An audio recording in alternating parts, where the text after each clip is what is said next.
everything's free to work. Huh? No. That was my phone.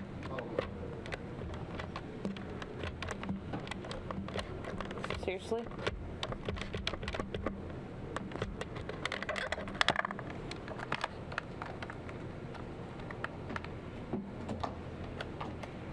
This is a joke.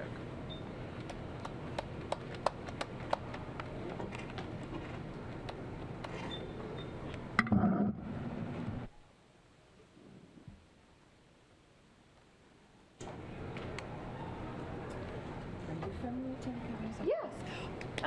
God is so good. I was going to go upstairs and find you. I have been taping over here, and I've tried so hard to get here early, and I've missed the first panel every time. That's right. We have our live stream that's recorded. And he said that, but you might be making a hard copy that I could purchase for each of these. I don't know. Yeah, we're gonna try to figure that out. Would that be okay if I give you my card and you can let me know? Yeah, for sure. Please give me your card. Okay, and I would be happy to. I just gotta figure out where to put it now. Things in here. One of these sides we have the cards box. I changed purses and I can't do that. I just can't hear the hands free. Everything else is fine. And last time, I just clicked the button. Good. That's why I don't understand. Oh, nope. Well, let me see. No, that's the cards. I'll find it. I'll bring it to you. That's fine. Empty this over here. Thank you. You're welcome. Oh my gosh, I don't understand. Sorry, That's okay. I'm just We'll have to figure it out. Well, if that just doesn't make any sense. Well, You're probably going to be a genius. I don't know about all that. Hi there. I'm sorry.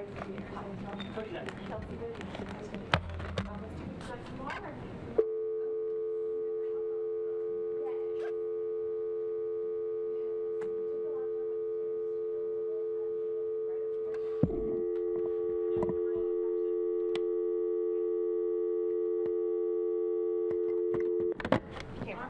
Did it work? Yes. You're awesome. Okay. Camera's all good. I think I will take you up on the water. Yeah, let me get that for you. Thank you.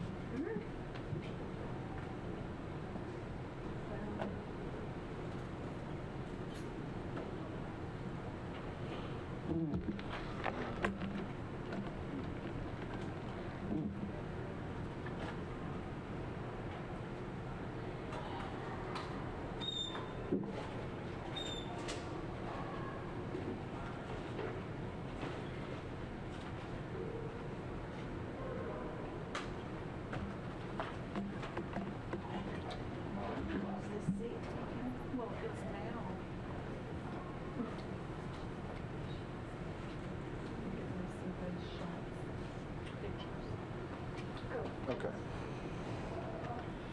I made it kind of. I made it kind of.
Okay. Right on time.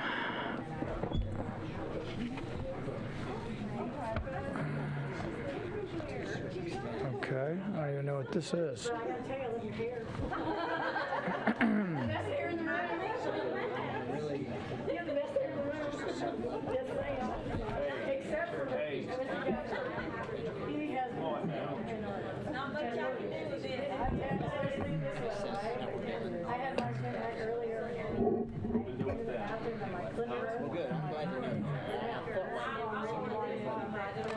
I got chips. Look at all these chips. Is it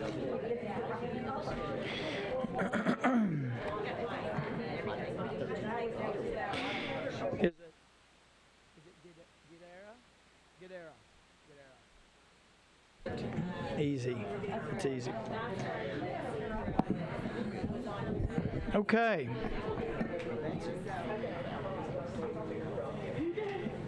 Is that, you got, okay. And that is that Jane Robbins? Jane's over there? Okay. And who's going to assist Jane, or you said someone was going to? Do you want to come sit up here? We do have her on the phone, but you can sit. We had a little logistical issue. Someone's plane missing the plane, or plane being delayed, or something. I don't know. But so today on this panel, it's our final panel. It's of about almost 40 hours of testimony, and the focus of this panel is data privacy. We have Jane Robbins, Senior Fellow of the American Principles Project. She had a plane issue. She is on the telephone. Hi, Jane. Perfect. Okay. And Dr. Cody Decker, thank you for being here.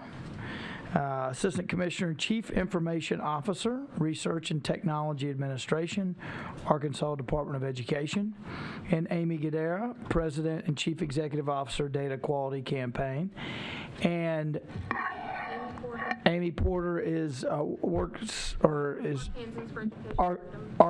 for Education Freedom, and she's gonna assist with Jane Robbins. In any event, Jane, do you have an opening statement? Yes, I was told 5 minutes. Does that sound right? That'd be great, and we can hear you very well. Okay, good. So why don't you? I'm so sorry about all of this. My connecting flight from DFW got canceled, and so as I talk, you may hear airport announcements in the background. I hope it won't be too distracting. But anyway, thank you. I appreciate the invitation.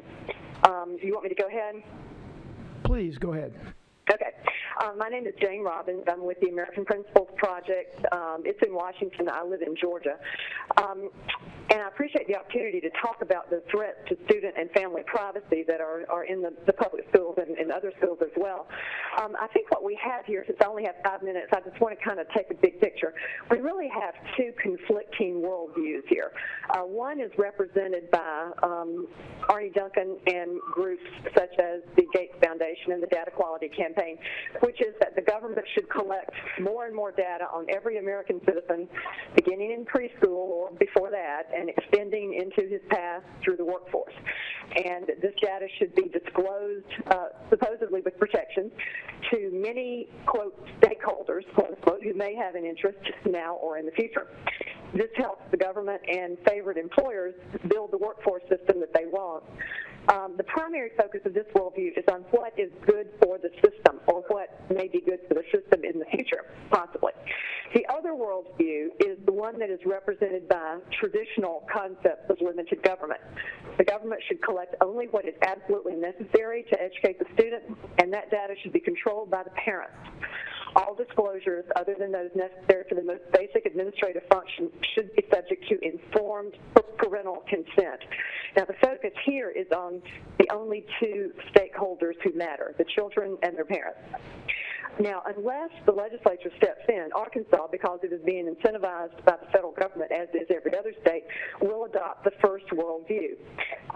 Arkansas is already using hundreds of millions of dollars from the federal government to build a longitudinal database to track students, beginning with toddlers in preschool and sharing that data with non-education agencies. And this longitudinal database is to follow a child throughout his education career and into the workforce. It is the death of the clean slate. If a child has a bad year and it goes into that database, it's going to be there forever, and everyone will see it. Now, the one thing you need to worry about here as far as Common Core goes is that y'all are still in PARC, and PARC has a cooperative agreement with the federal government to allow access to student-level data. And PARC says, oh, no, we won't do that. We won't give the federal government student-level data. Well, that's fine, except they still have this cooperative agreement. So the fact that they say we're not going to abide by it is not particularly comforting. Now, I've read some things from the Arkansas Department of Education, and it's the same as all other state departments of education, because they say things like, well, we comply with federal privacy law, we comply with FERPA, Family Educational Rights and Privacy Act, but that's essentially meaningless. And we could talk about this later, but FERPA has been gutted. As of 3 years ago, FERPA does not really protect much of anything anymore. And I encourage you, I believe you have a handout from the American Association of Collegiate Registrars. That explains exactly what happened to FERPA and why it gutted the statute. People say, well, we anonymize the data, we de-identify it. The only thing I can tell you is that if you talk to anybody who works in IT, they will laugh when you talk about de-identifying data, because when you have so many data points in the system, they can rematch data to people with very little trouble. And then we hear, well, we don't do this. We don't give data to the federal government. We don't share it with this and that and this agency or that company, all of which is fine. But we don't is very different from we can't. And we have to realize that coming down the road, there's going to be a lot more federal money dangled before you to get you to do things. So it makes good sense to have good legislation to prohibit people from doing it, so they can tell the federal government, gosh, we'd like to, but we can't. We've got this state statute. Now, the other thing about the data, and this is the more futuristic kind of stuff, digital learning. You will hear a lot about digital learning and personalized learning and how that's going to be great for kids. This is with digital platforms that are interactive, that the kids respond to things on the screen, and then the screen gives them something else based on their response. What this is doing, and you have a couple of handouts, I think, that describe exactly how this works, is that it looks at these platforms actually can tell and analyze what is going on in a child's mind. It can tell his attitudes, his dispositions, how he behaves, predict how he is going to behave. All of these things, it sounds wild, but believe me, the things that we've given you to read, it is absolutely true. And there are a lot of people, such as the Data Quality Campaign, who are very excited about this, but they call it personalized learning. They don't call it Orwellian analysis of students' minds. So I hope that y'all will be able to read those articles that were printed out. Now, all of this can be greatly understood much better if you read the two federal reports that came out that I have given you in my longer testimony, which I obviously won't get into. But there are two reports from the U.S. Department of Education, one called Expanding Evidence and one called Promoting Grit, Tenacity, and Perseverance. And those two reports explain where the federal government wants to go with this data collection. And I hope that we'll have a chance to talk about that a little bit more. Common Core really promotes all of this, because Common Core is essentially outcome-based education. If any of y'all, I can't see you, so I don't know if any of y'all are old enough to remember outcome-based education from 20 years ago, but it's the same thing. It's a de-emphasis on academic content knowledge and an emphasis on what they call skills, on collaboration and communication and consensus and all of these things that for some reason always start with C. And Common Core is the way that this digital learning comes into the classroom, because it fits beautifully with these kinds of digital learning platforms. And lest you think that I'm making all this up or being alarmist about it, Several months ago, the National Science Foundation gave a large grant to Carnegie Mellon and to some other schools to build a data repository for this kind of what they call fine-grained data, this kind of mind analytics that comes out of the digital learning platform. They call it LearnSphere, and I think that I've got information about that in some of your handouts as well. So the federal government is planning for this. They think this would be just great. If you know even how a child's mind works, the government can do wonderful things. I, for one, don't want the government knowing how my child's mind works. Now, the minor, I'm about to wrap up here, the minor problem, which doesn't sound very minor, is that this data will be hacked.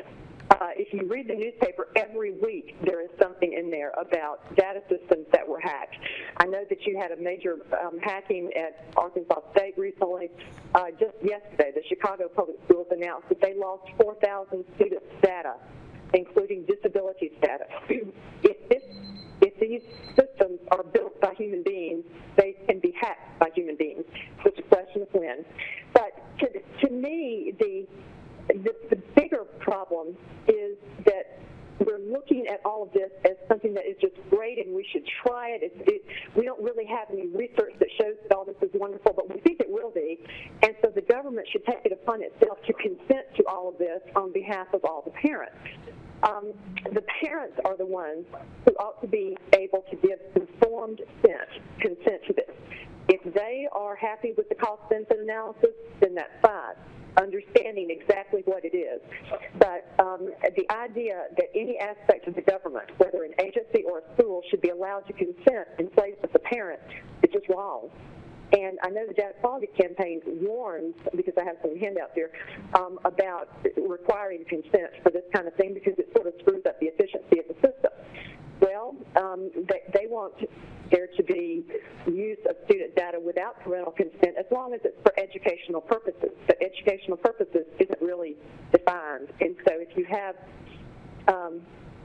almost anything, shall we say, could be described as an educational purpose.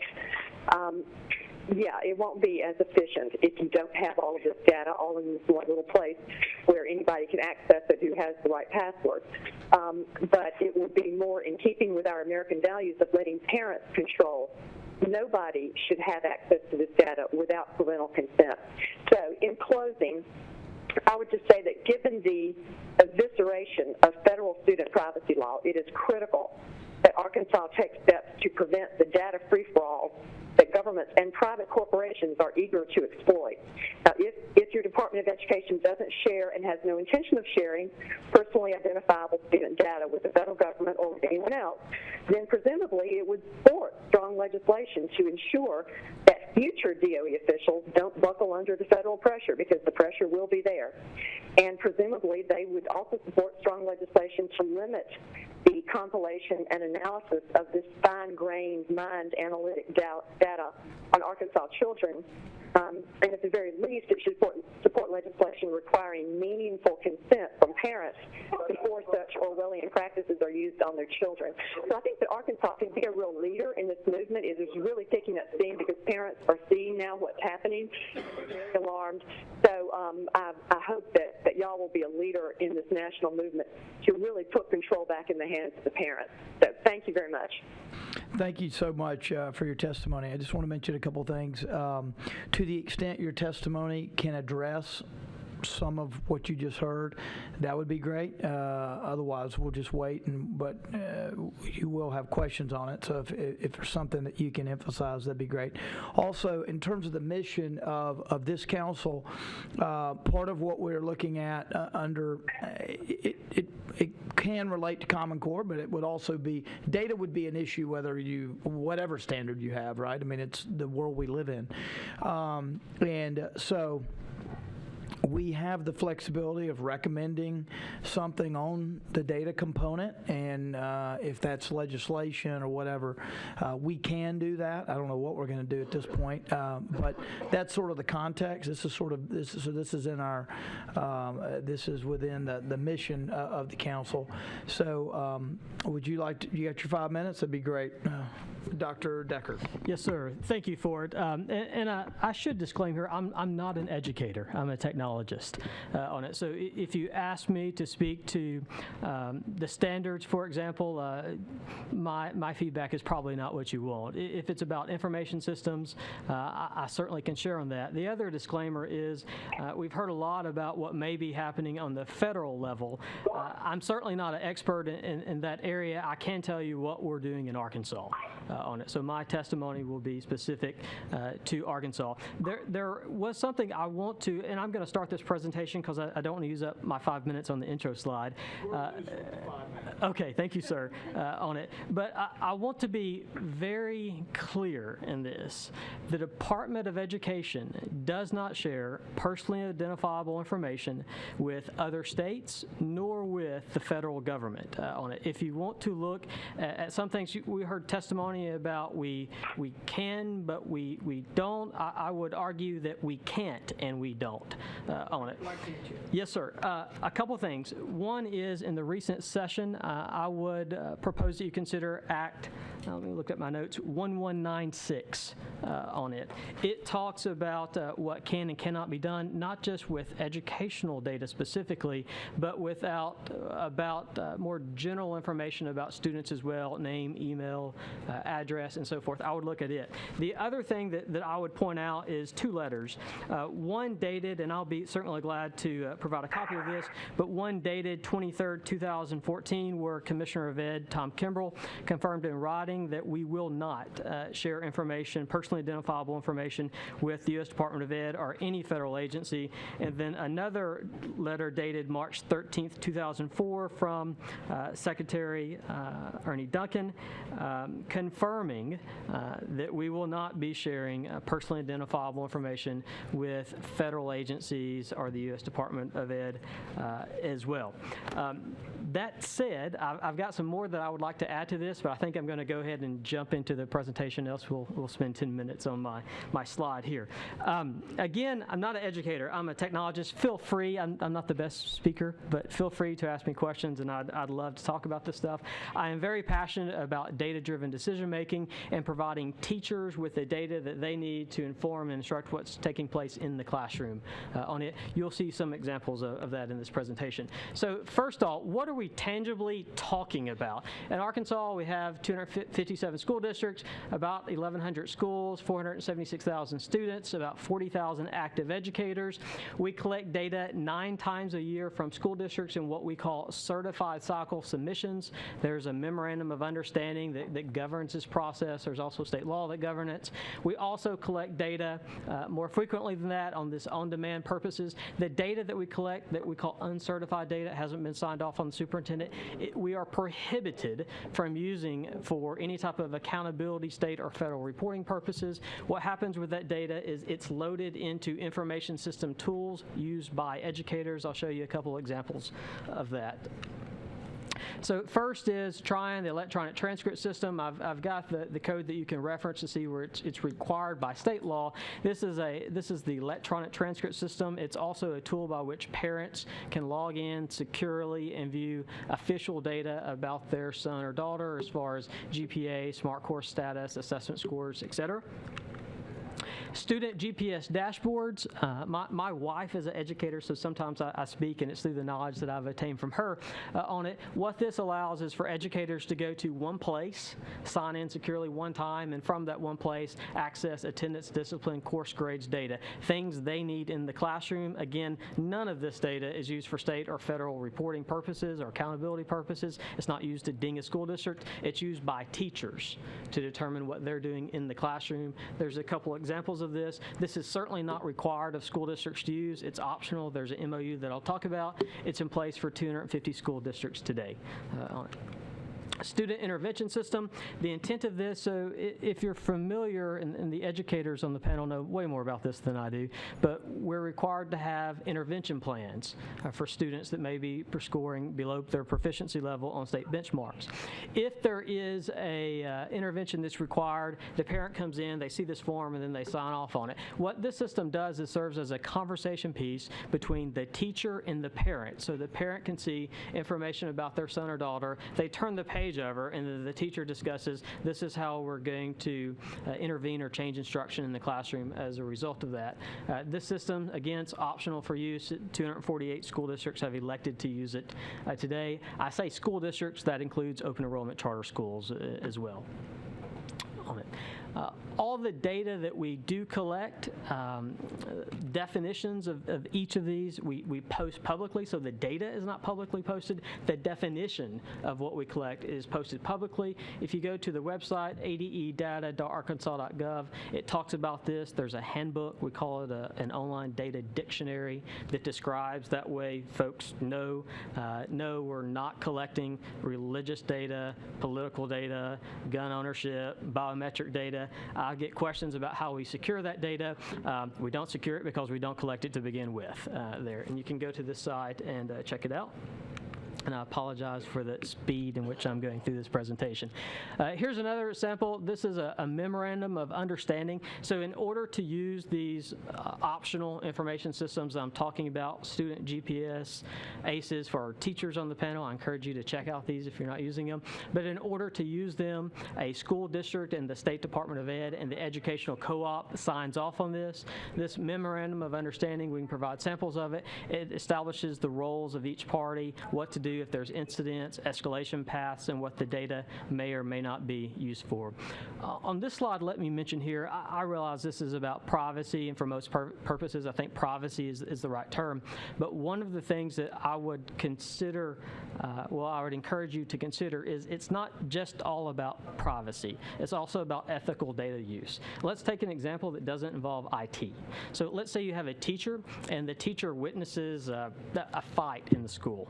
Okay, that teacher then has information about discipline on that student. Okay, forget the data, forget the IT. They have that information. What do they do with it? Okay, I'm not proposing to have the answer of what they do with that information, how it's going to change what's happening in the classroom, but I think that is a conversation that needs to be taking place. It's more than just privacy. It's data use. It's ethical data use of it too. Again, I don't have the answer, but encourage you to explore that. IT security policy, this is going back to we just don't, but we can't. Act 723 of 2007 required the Department of Ed prescribe an IT security policy that school districts are required by law to use, and then this is audited by the Department of Legislative Audit. This is a document, it's publicly produced. You can go, if you Google this, ADE Commissioner's Memo, there's the number RT-15-010. You can read it. It's in very plain English. Talks about not just physical security, but logical security of data as well. Act 1196, I talked about this earlier. I believe the sponsor was Greg Ledding in the last section. If you read this, it's really aimed at service providers, so Google, Microsoft, others as an example. It defines this phrase called covered information, and this is a very broad kind of umbrella of what's defined as covered information, and then it prohibits vendors from using that information for purposes that's not explicitly defined within a contract on it. There's also security measures. The IT security policy covers that as well. And then it also requires that these vendors delete student data within a reasonable time frame if requested by the school district. I want to mention here, this does not, for some reason, excuse FERPA or excuse HIPAA. This is Arkansas-specific legislation that adds additional safeguards in place. FERPA is not a data collection law. It is legislation that talks about data privacy on it. So even though data may or may not be collected on it, there still needs to be that conversation about use of the data. So I'll try not to get away from that. Park data privacy, I've got the links here so you can see it for yourself and not just kind of take my word for it. Park is prohibited from using personally identifiable data that Arkansas has not agreed read to on it. It's in plain English kind of contract terms. These are links to the privacy policy. I think you've all probably seen this before, but note, bullet 2, states must give permission to park. I should also mention, again, I'm not going to speak for or against any particular assessment, but our previous assessment vendor, Questar, that we had, collected more information to deliver an assessment than what is being provided to park today. On it, my specific example, Social Security number. That was provided to Questar for purposes of administering the exam. The SSN is not provided to park on it today. The other, and this is my pet peeve, and I'll promise to be quiet and move on, but I'm a technologist. I'm particularly interested in technology in our public school districts, the state of it. I'm really interested in making sure when my wife is delivering instruction that wireless works that day in her classroom on it. As far as preparing school districts to be technology ready, not just for assessment, but for learning, for instruction, I can't think of anything that's done a better job of that than Park. Okay, am I making sense on it? So as far as getting your wireless, your computers working, operational, getting the shrink wrap, the dust off, Park has done a good job of that, of getting technology coordinators incredibly motivated to ensure the technology works. Longitudinal data system, I believe this is my last slide. So there's lots of discussion on the federal level. I'm sure you've heard about these massive longitudinal data systems that collect all data about everybody on it. I'm not sure how much validity there is in that. I can tell you again what specifically works in Arkansas. This is our Arkansas longitudinal data system. I wish I had some images instead of just bullets, but the message that I want to convey is Arkansas today has the capability to do multi-agency longitudinal research without sharing names and SSNs on it, okay? So we have the capability today to do multi-agency longitudinal research without sharing names and SSNs. There's a technical kind of white paper of how this system works. Glad to talk more about it. Okay, and with that, I think I've exhausted my 5 minutes, so I'll be quiet and look forward to your questions. Thank you, Doctor. Ms. Guiderra. Good afternoon. I'm Aimee Guiderra. I'm the president of the Data Quality Campaign. DQC is a national nonprofit advocacy organization that is working to change the conversation about the value and the use of information in the service of student learning and to improve student achievement. And I guarantee you that if I was here to talk about a new world order, I would have worn a different outfit. But I am honored to be here to be a resource, to answer questions, to provide a national perspective on the conversations like this one going on around the country. And I just want to start by saying and commend the Lieutenant Governor and this commission, because so much of the conversation that Ms. Robbins alluded to is about legitimate questions and concerns that we have as citizens in this country about what data is being collected on our children, why it's being collected, who has access to it, and what's going to be done to protect it. And those are really important questions that we're having not just here in Arkansas, and I commend you for having it, but across the country. And I'll give you some data points on that later on. And the value of this is that we need to have an open conversation. We need to hear the perspectives because we haven't been so transparent and people haven't understood why we're collecting this data and what data has been collected. So just want to say thank you for having me. I'm pleased to be here and look forward to question and answers. But I'd like to talk on 3 things. One is, what is the value of data in education to transform education and to empower parents, students, teachers, and policymakers with the right information at the right time in the right format? 2 is to give you a little background about what's happening across this country and what we're seeing as the most constructive ways to be really safeguarding data. And third of all, to also just leave you with some ideas and also to respond to some of the issues that Ms. Robbins brought up. I'd like to, if it's allowable, just to respond to those within my 5 minutes. So first of all, I just want to also highlight, and you have materials in your packet about Arkansas's efforts, and you just heard from Dr. Decker a lot about this. Arkansas has been a national leader in changing the conversation about data in education.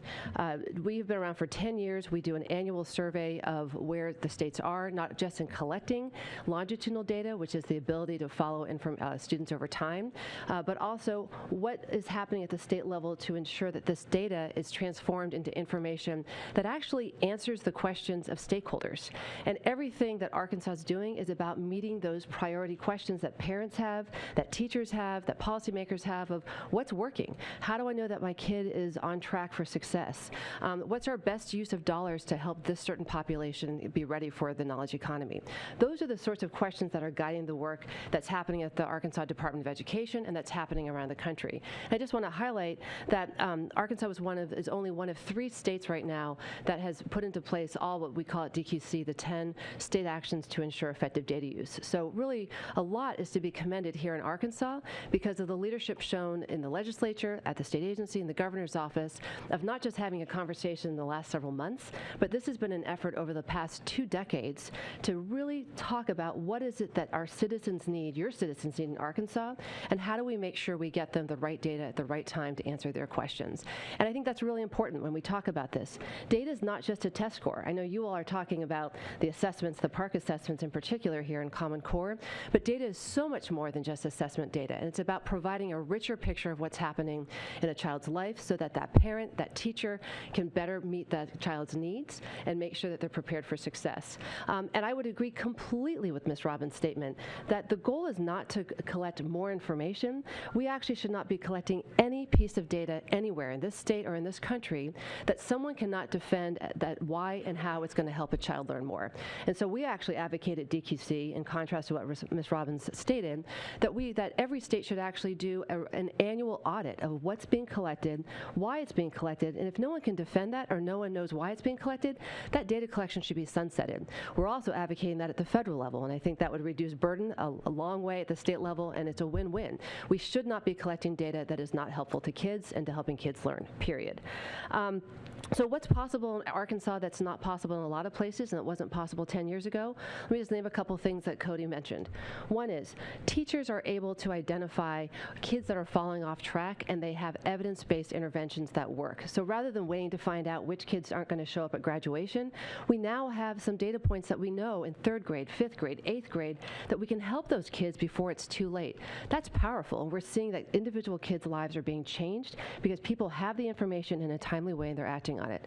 Parents, most important teacher in kids' life, have the information that they need to make sure that their child is getting what they need and that they can make decisions to be a better advocate for their child. Policymakers can make better decisions about how to allocate scarce resources, and the public in general has a greater transparency and understanding about how well our system is working. All of that is possible here in Arkansas because of the work that's been happening to create this longitudinal data system, and again, to turn that data not just to have it sit in a data warehouse, but to get out into the hands of people in a limited, appropriate way. That does not mean that everybody has access to everything. It means how do we make sure that people have the appropriate access to information, all of it de-identified to meet people's needs and questions. I brought also for you to highlight a piece in here that is an infographic about Ms. Bullen's data-rich year. And what we show in here, and again to address Ms. Robbins' point about digital learning, you'll see in here, this isn't dependent on computers or digital learning, but what you'll see in this piece that you have in your packets is that when teachers especially are given access to data in the right time, in the right format, and technology makes that more efficient and more effective, that changes the conversations that they're having with students, with parents, with their colleagues. And what we're finding is this is about meeting teachers' needs so that they don't have to be charging. Good teachers have always used data. What we have now, because the states have built these data systems, is the ability to have teachers not spend their weekends crunching numbers, doing the data analysis, but instead getting it in an efficient, effective way so they can spend more of their time acting on the data, using it to reach certain children, using it to meet every child's needs. That's personalized learning. Personalized learning can happen without computers. Personalized learning can happen without fancy data sets, but it makes it easier to do that when we can use the tools that we now have at our fingertips, including just more efficient data analysis and computers. So that's one picture to show you.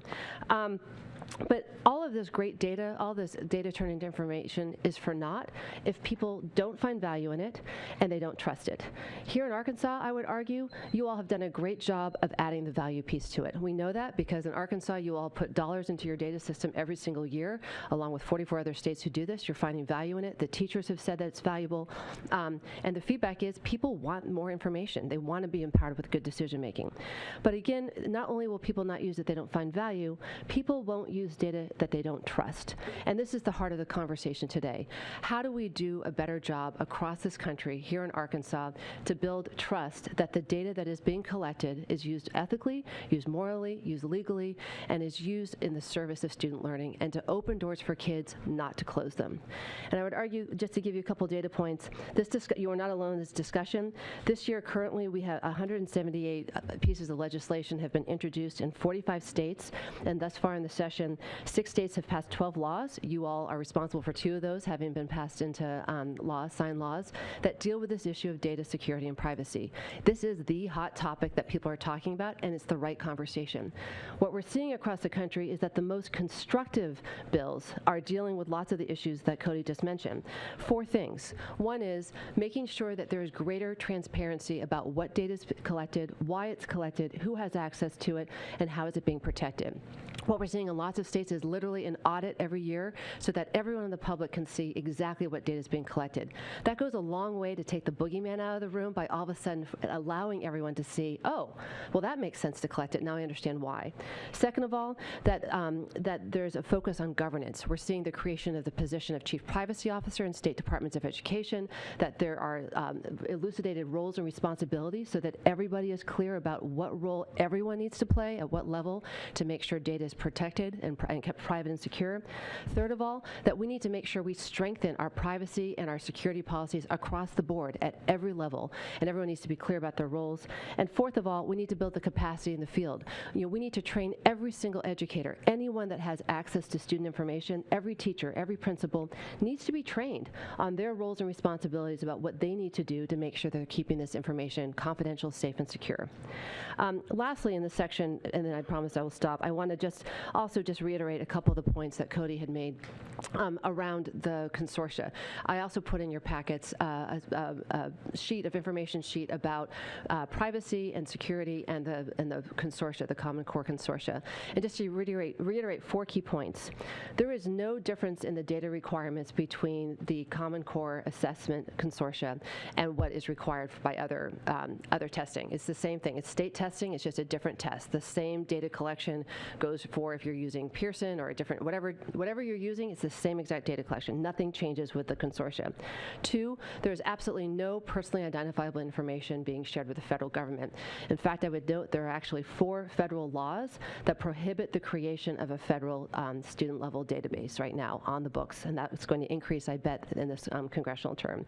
Third of all, this is the state's data. You all are in charge of this data. This doesn't belong to Park or to Smarter Balance or any other folks. You guys are the ones calling the shots about what happens with your students' data. This belongs to the citizens of Arkansas, and you all are in charge. And that leads to my 4th point, that both Smarter Balance, the other consortium member, and Park both have policy and security policies that were created and based on best practices in the field, and they have signed contracts with all the vendors that they're using, assuring that they have to live up to those high expectations as well.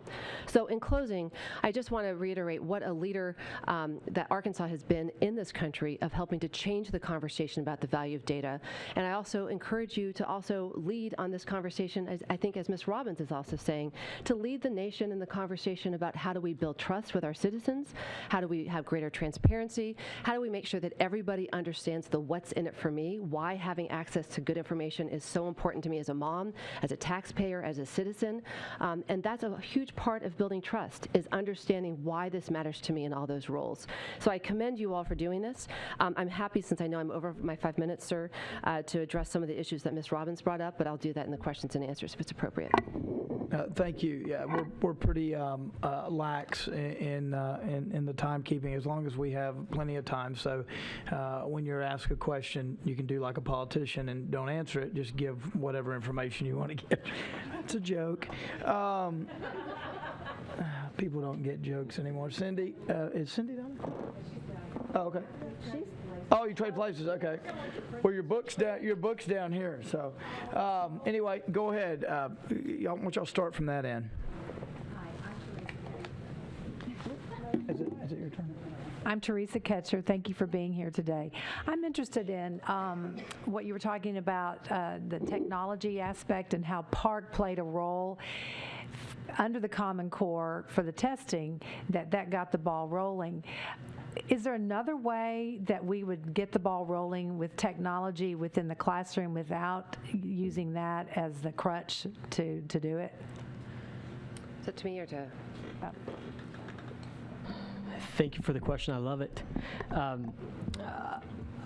One of the things that I would encourage us to do, and I also should share this in full disclosure. I've been in this role for about 1 year and 4 months, and I will be pursuing another opportunity come June 30th. So I'm very hesitant to recommend all these things, knowing that I may not be the individual implementing them. But I do appreciate the question sincerely. And one of the things that I would encourage us to do is not just talk about technology for assessment. I think we need to be talking about technology for instructional purposes on it. It was very interesting for me to talk with technology coordinators, and it's amazing that the skill set that we have in school districts today. We have a lot of very motivated, dedicated individuals. But in more than one location, the conversation was kind of a stressful conversation about how do I ensure I've got the right number of computers, the right amount of bandwidth for an assessment. And I understand why that is a question, of course, with Park, but really it should be how do I prepare the right number of computers? I equip the teachers with the technology that they need for instruction, because I think if we cover instruction, we'll have the technology in place for assessment. Thank you. That was very well put. And another piece about the data collection, I'm very impressed with your leadership that you've shown and reading about you and the things that you're doing with the data. You know, we collect so much data. Do we really need all of that data? Because we take so much time with that and less with what the standards are and what's actually happening in the classroom. And we're data driven to the point that we're doing it for the data. We've got to turn this around maybe, and we're doing it for the children, and the standards are there for the children. So could you speak to that a little bit more about why so much data? Right. Thank you for the question. I don't know what's too much data until you actually look at what's being collected and literally put it through the lens of how is this helping a child.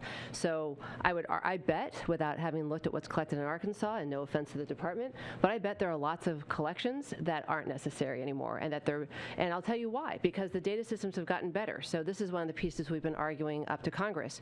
Why do we need to keep asking the input data about is Johnny in a seat in September and is Johnny in a seat in May, when if what you want to know is did Johnny learn anything during the school year, you can get rid of 2 pieces of data when you just have that one. So I would argue, because we have the ability to have richer information collected, because we have these statewide data systems, we should be able to reduce a huge amount of data that's being collected.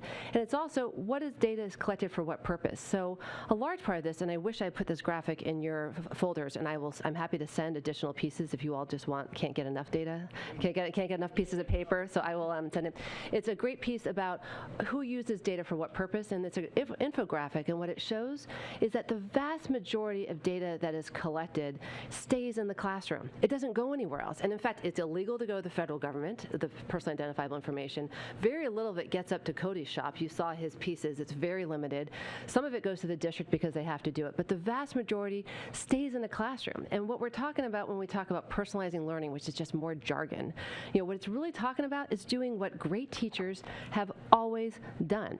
Thumbs up for comprehension, that's a data collection. And what we've now been able to use with this incredible explosion of technology is, instead of saying thumbs up for comprehension and having to count, I got 28 of 29 thumbs, now you can do it instantly with getting instantaneous feedback. So that teacher can now say, whoa, people didn't get that fraction lesson yesterday. Rather than figuring that out 3 weeks after I taught it, I now can act on that immediately and then change what I'm doing and change. So it's the potential of changing everything. So I think your question is absolutely perfect one that needs to be addressed, but we need to break it down for data for what purpose, for what audience, and we need to do an audit. What's necessary where, and then get rid of anything and everything else that gets in the way.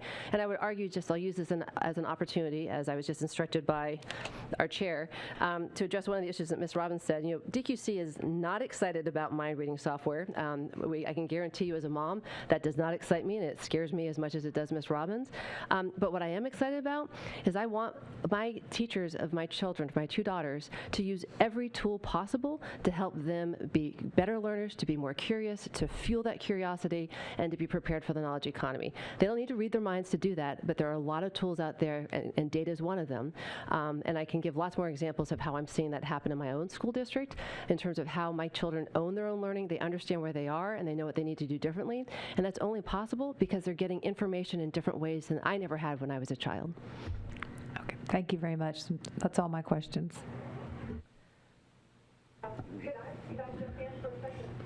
Yes, ma'am. Sure, go ahead. Okay. I just wanted to address a couple of points.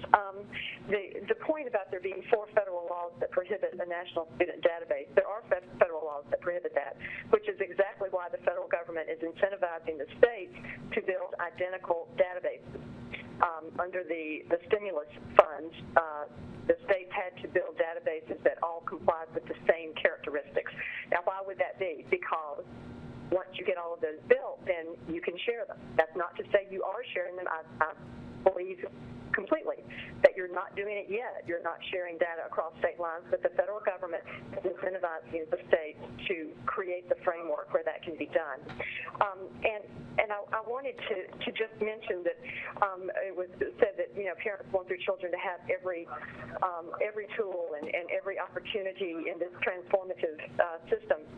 Well, in the first place, I always get nervous when people start talking about transforming something because that sometimes can have that effect. But essentially what we're doing here is a nationwide experiment. We're saying we're going to put all of these data tools into the classroom and all this technology, and we're going to have the digital learning, and the outside vendors are going to come in and give us all of these wonderful things. And there has been very, very little scientific study on this. And some of the studies that have been done show that there's actually a negative effect. And I personally know teachers who have retired because of the data, because they spend 2 to 3 hours every night inputting data. And so they certainly don't have time to be using the data. But the point is, if a particular parent wants that and says, yes, I want all of this digital stuff, I'm willing to do the cost-benefit analysis. And for my kids, it's worth it. And then you might have parents like me who say, I want my kids to have a book.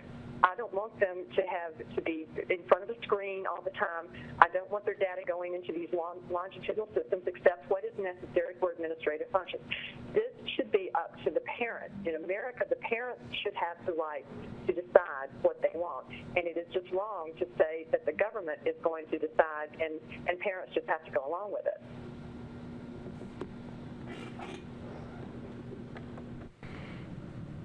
Next.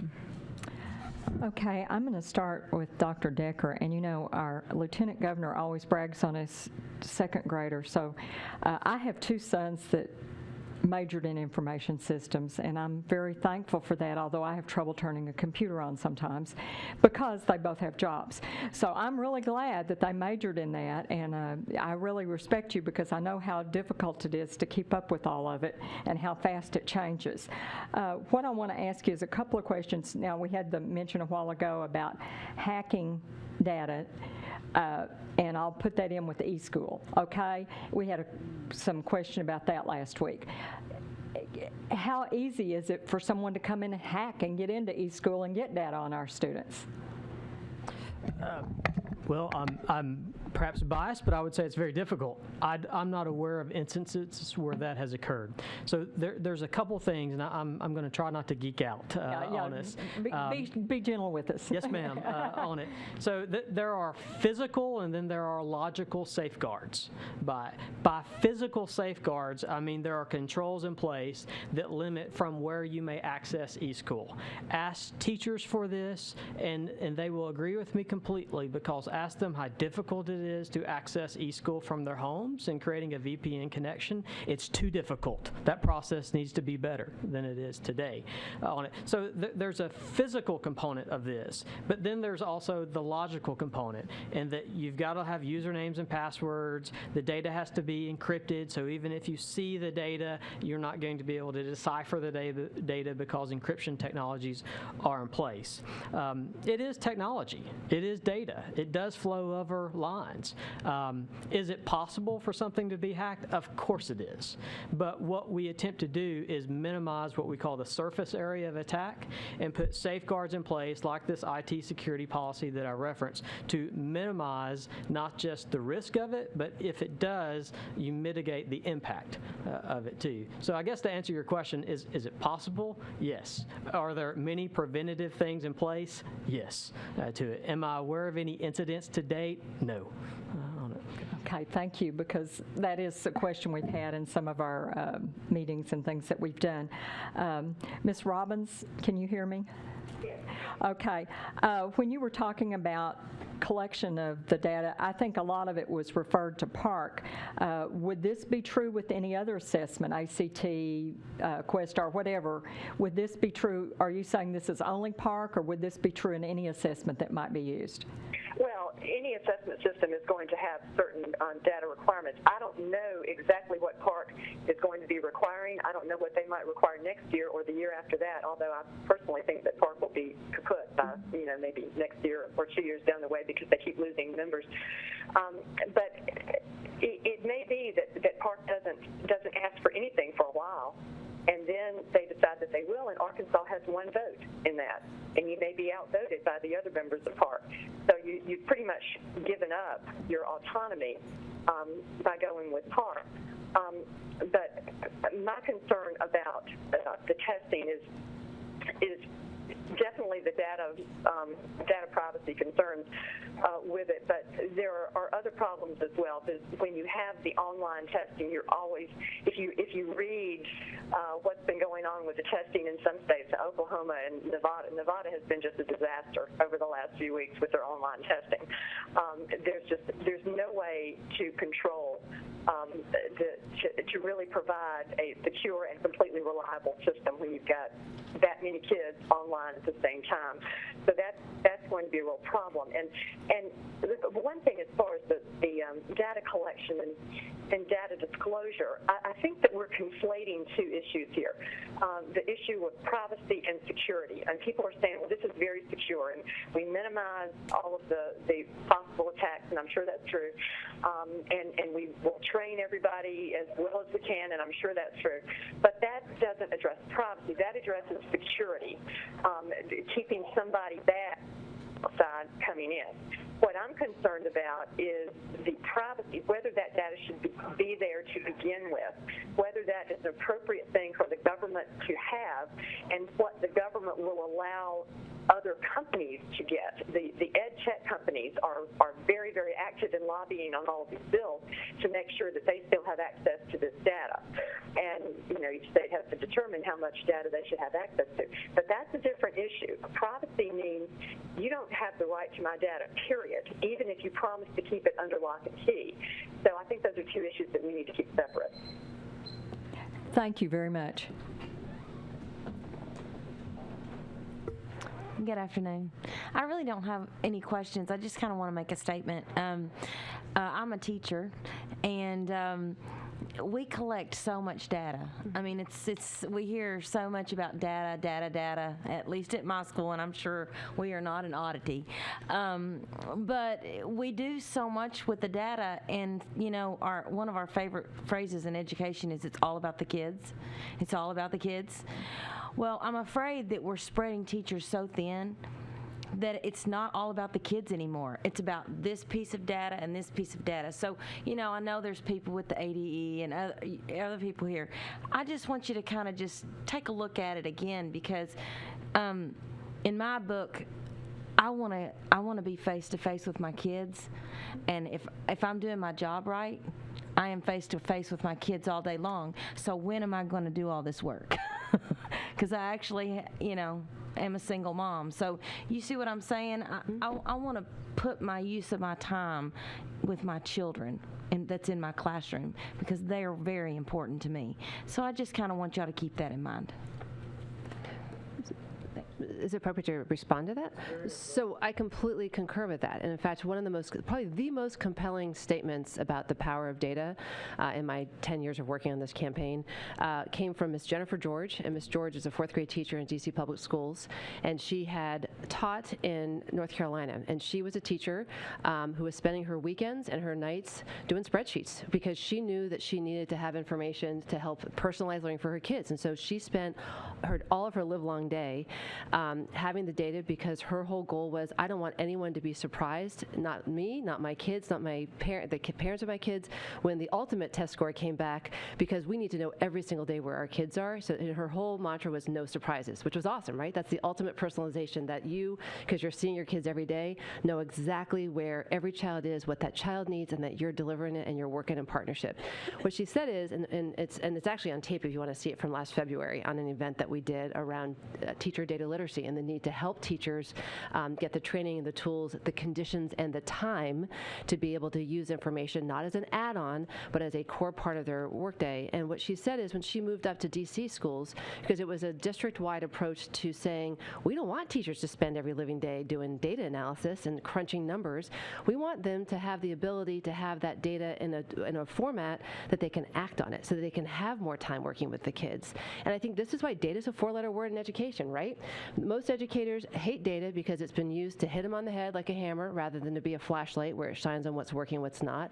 The incentives have been wrong, and it's just another thing. It's been added on without having the appropriate capacity and training. So I completely agree with you, but we can also point to places where just some incredible changes are happening, because teachers are creating the system. The systems are in response to what teachers need, rather than going on top of what teachers are already doing. And I think that's where when we look across the country, where data is being used responsibly and well, and where there are results, is where teachers have been part of developing the system about how it happens. So I agree completely 100% with what you're saying. You know, that sounds really good. You know, it's almost as if we need an assistant in our own classrooms now, because we have so much things that we are responsible for and we're held accountable to. Right. So anything easier would be great. And just one more quick comment, then I promise I'll stop. There's such an analogy to hear in the electronic medical records that have been rolled out in healthcare. My sister-in-law is a doctor, and she's in private practice. She hates the data. She hates having to go home every night and plug in the numbers. It's the same thing you're doing as a teacher, right? And she can't see the value of the data because she's so frustrated with what it's causing her to do. That's a system that's not working, because data should be used to meet the needs of those that have stake in education: students, parents, teachers. And if we're not using the data to support and help and augment and be a tool for good, then it's not being used well. And so this is something that the Data Quality Campaign is all about, and we will be spending the next 5 years especially focused working on what needs to happen and change in classrooms and in the training of teachers, so that we get the effective use. And it's not a burden, it's not a hammer, it's a flashlight. Quick comment. I completely agree with you. There's two kind of tangible things I want to reference. First is, and I apologize for not having the act numbers here, but from this session, House Bill 1600 passed. There's not an act. It requires the Department of Education and the Department of Career Education to eliminate duplicate data collection on it. That's not the end goal, but it's good progress there. The other thing I want to cite, this is not passed. It got converted to interim study, I believe, and I'm speaking out of my league when I talk about things like interim studies. But if you want to reference something, the department typically doesn't take a position on legislation. We had in what we call a legislative packet, or data security and privacy policy. Did not end up running that, but there was another bill, Senate Bill 218. The sponsor, I believe, was Senator Clark for it. And what this legislation would have done, if enacted, would be formalizing a lot of current processes and adding transparency, additional transparency to the data collection. As this task force looks at different pieces of legislation, Senate Bill 218 may be one thing that you want to look at. I believe it would intentionally kind of formalize and address some of the things, perhaps even misconceptions that you may have heard from others on it too.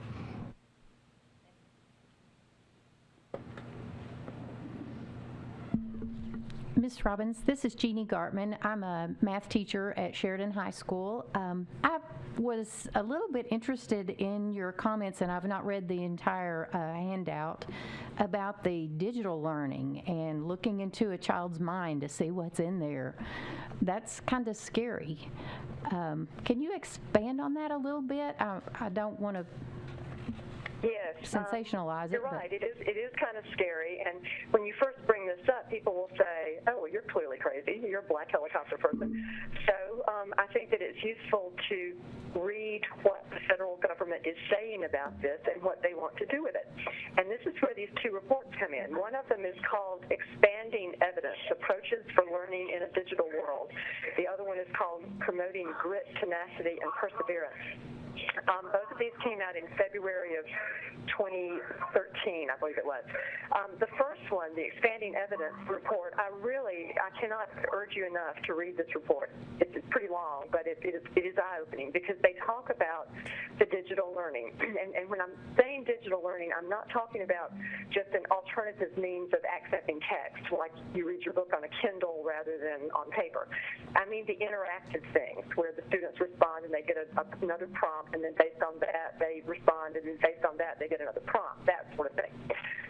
Because what the software is doing in that situation, and you can read about it with the handout that we provided, the article from Inside Higher Education about Newton, the article from Politico that's called Data Mining Your Child.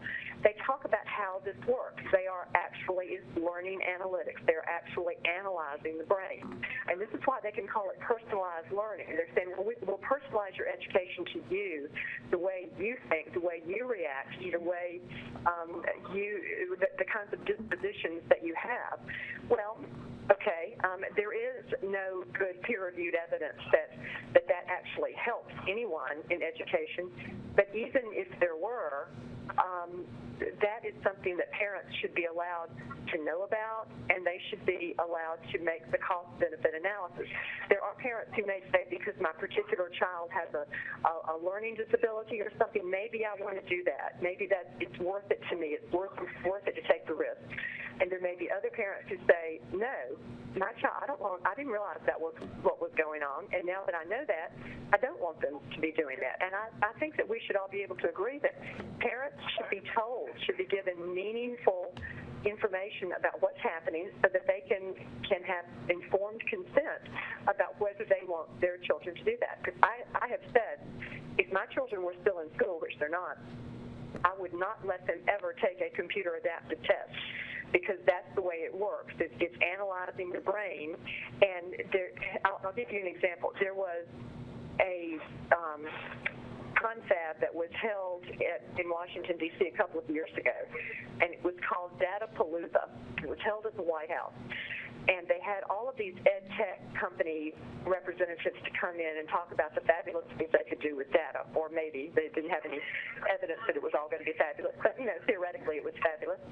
And so they came in, and there was one guy who was from, he was the CEO of a company called eScholar, and I bet there are schools in Arkansas who use that. I know there are in Georgia. And his name was Sean Bay. And I watched the video of Mr. Bay, and he was enthusing about all of the billions, with a B, pieces of data that they were collecting from all sorts of places and about children's brains, and how this was all going to be fabulous and transformative. And he said, Common Core is the glue that ties this all together. Now, and so I thought about that, and I did some more research on what he meant. What he meant by that was that because the Common Core standards are not focused on academic content, they're really focused on skills. They're focused on things you can do and the way you react to things. And as Dr. Stotsy from the University of Arkansas has said over and over, the English standards are just empty skill sets. There's no content there. Common Core is ideal for getting this kind of stuff into the classroom. And in the reports that I mentioned, the expanding evidence and promoting grit, tenacity, and perseverance, talk about how you should be able to measure these things, these non-cognitive aspects of kids, to help them personalize their learning. And they say it's required in the Common Core standards. For example, in the math standards, there's one standard that requires students to struggle with problems and persevere in solving them. So I could get off onto another tangent about the Common Core math standards, but I won't. But the report says if that's in the standards, then we have to measure it somehow. And how do we do that?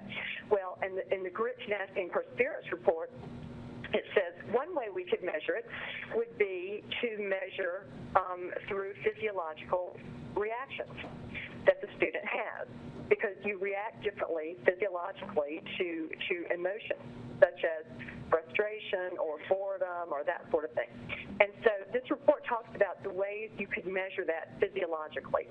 It says you could use a skin conductor sensor. You could use EKG brainwave pattern measuring. You could use eye tracking, and that is actually a very common way of seeing when someone's reading something. You can tell what they're doing, what they're focusing on, what they come back to, that sort of thing. Very common, eye tracking. And this report, you're reading this stuff and you're thinking, are these people serious? And then you realize that they, in this 120 whatever page report, they spend about one paragraph talking about, well, there could be some privacy problems connected with this, but the main problem they identify is that it's not practical for the classroom yet. So this is what they say they want to do, and I have found it to be useful to take people at their word. When they say they want to do something, I don't blow it off. I don't say, oh, well, this is silly, don't ever do it.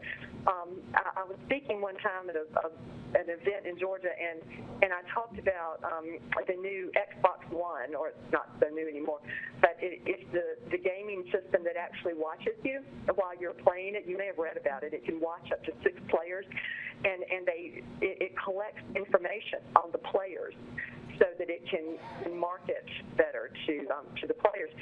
And so I said, if Xbox One can do this, if they're doing this just with the gaming systems, the regular entertainment gaming systems, do you think they're not going to do this in education? And one young man raised his hand and he stood up and he said, we're already doing it. He said, I can tell you because I work for a company that writes the software for this, and I can tell you that that's exactly what we're doing.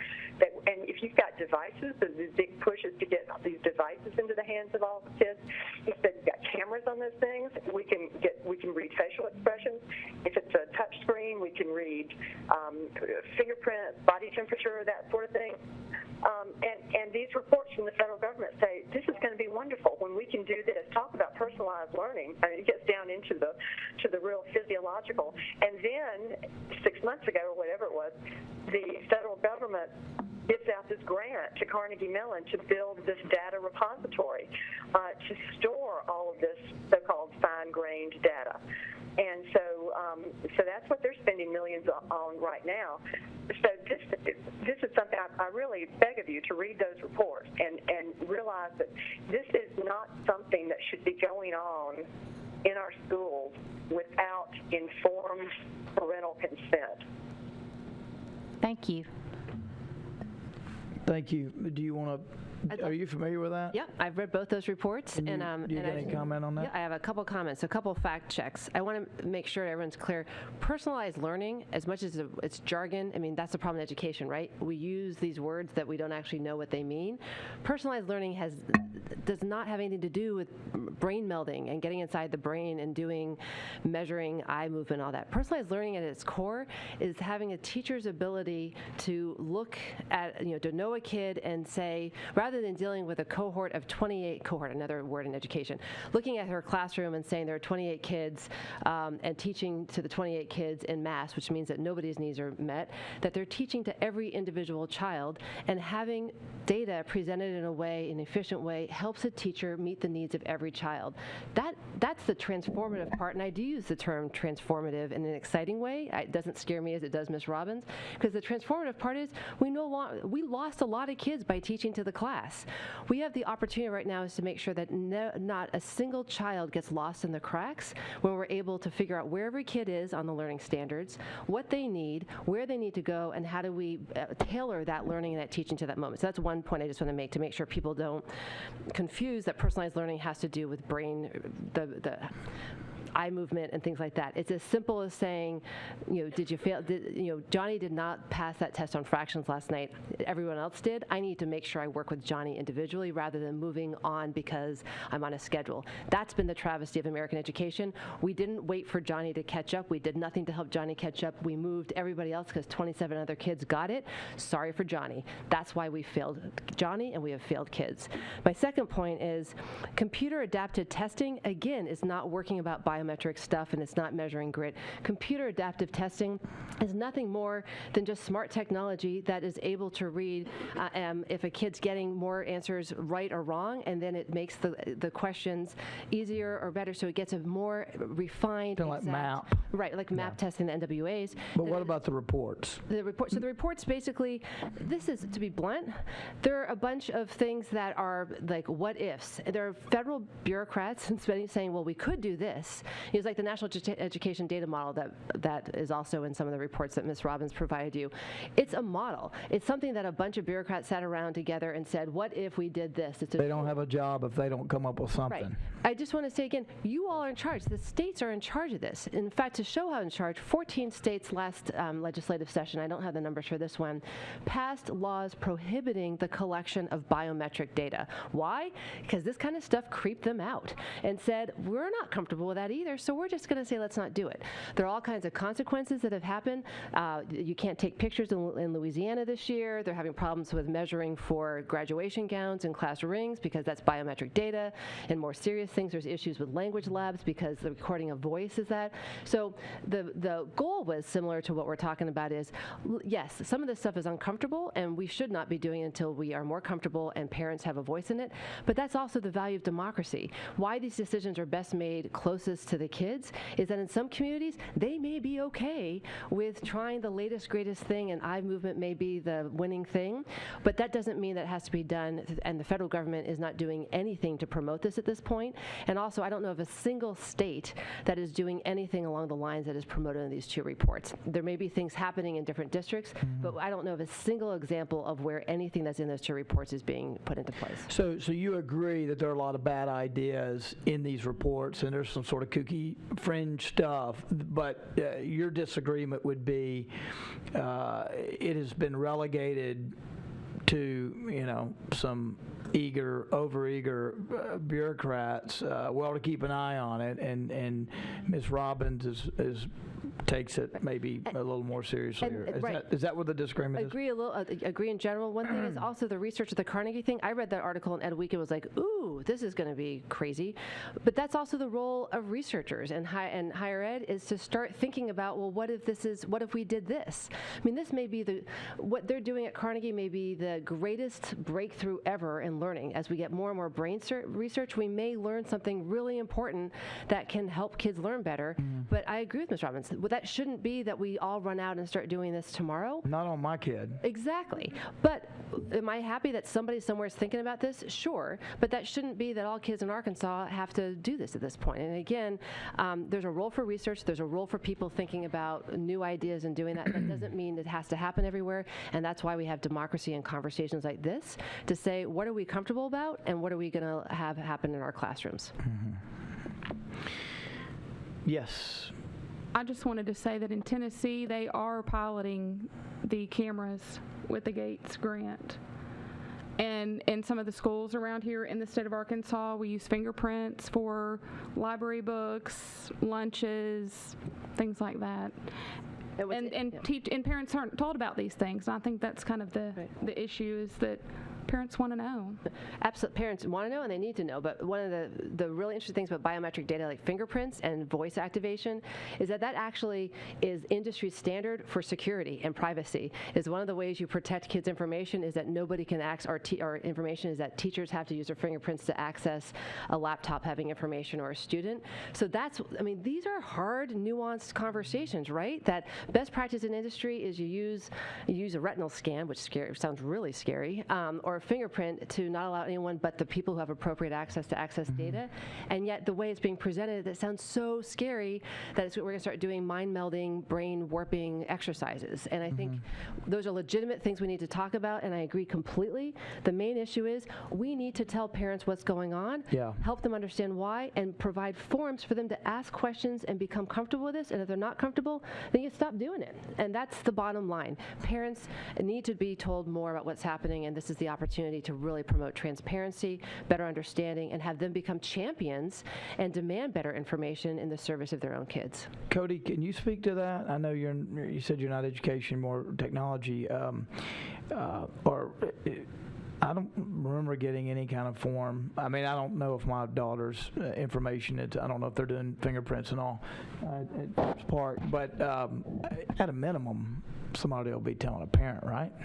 And I may end up needing to defer to some of my colleagues. Okay, we'll wait then. We'll wait then. When I get to me, I'm going to explore that in detail. Next. Before we move on, we're talking about that these reports were sort of futuristic, George Jetson kind of things, and we don't really have to worry about them, or maybe not as much as I worry about them. I urge you to read also the article that was put in the appendix to my testimony. It may have been printed out and given to you. I'm not positive. It's from Inside Higher Education, and it's about Newton, Knewton. It's a system of mind analytics that is being used in the classroom at Arizona State University. So it is being done right now. Now, whether it's being done in K-12 or not, that's another thing. But the idea that it won't happen if we just ignore it and just assume these people aren't serious, I think is being very Pollyannish. There are people who would love to get hold of this data. They think they can do wonderful things for society with this data. They can mold people into the kind of people they want them to be with this data. And I don't think that we should be sticking our heads in the sand and saying, oh, well, that's, no, they're not doing it at the school down the street, so therefore we don't really need to worry about. I think we need to be very proactive here and to look at what's going on and to realize that parents need to understand what's happening here, and the legislature needs to really put in place as many protections as it can so that parents get the information that they need and that they are allowed to consent or not consent to this before it's done in their school on their child. Okay, next. More comments, I guess, than questions, but I've always been more concerned with my children's Gmail and eSchool, because those are the testing data is very I know where those safety words, and that data has been collected before online testing. It's just with online testing opens up a new can of worms of hacking accessibility. And I always teach my children that if it's on the computer, there's no such thing as delete. It's stored somewhere. And I know what you said, that some information that people are concerned with, we're not actually collecting, but what is collected, somewhere there's a history of it on some database somewhere that never goes away. And with the hacking, and, how many of us have had our own, accounts in our home computers, malware, somebody snooping, somebody phishing something. It's not that hard. And what's security today, someone's going to have busted by in the morning. I always kind of keep that in my mind too, and teach my kids, no such thing as delete. And the only thing that's private is the things that you never let out, that's still inside your mind, whether it's computer, Word, writing, whatever. Once it's out, it's not private anymore. And I think that scares parents more than anything, more than what is being collected, it's the security of anything that's collected. It's the security of my child's school records, all that's on database now, their identity. You know, I'm more worried about my child's identity being stolen by a school database being broken into than I am about anything that was recorded on testing or by Park or, you know, because I know where those contracts are and laws are and safeties are.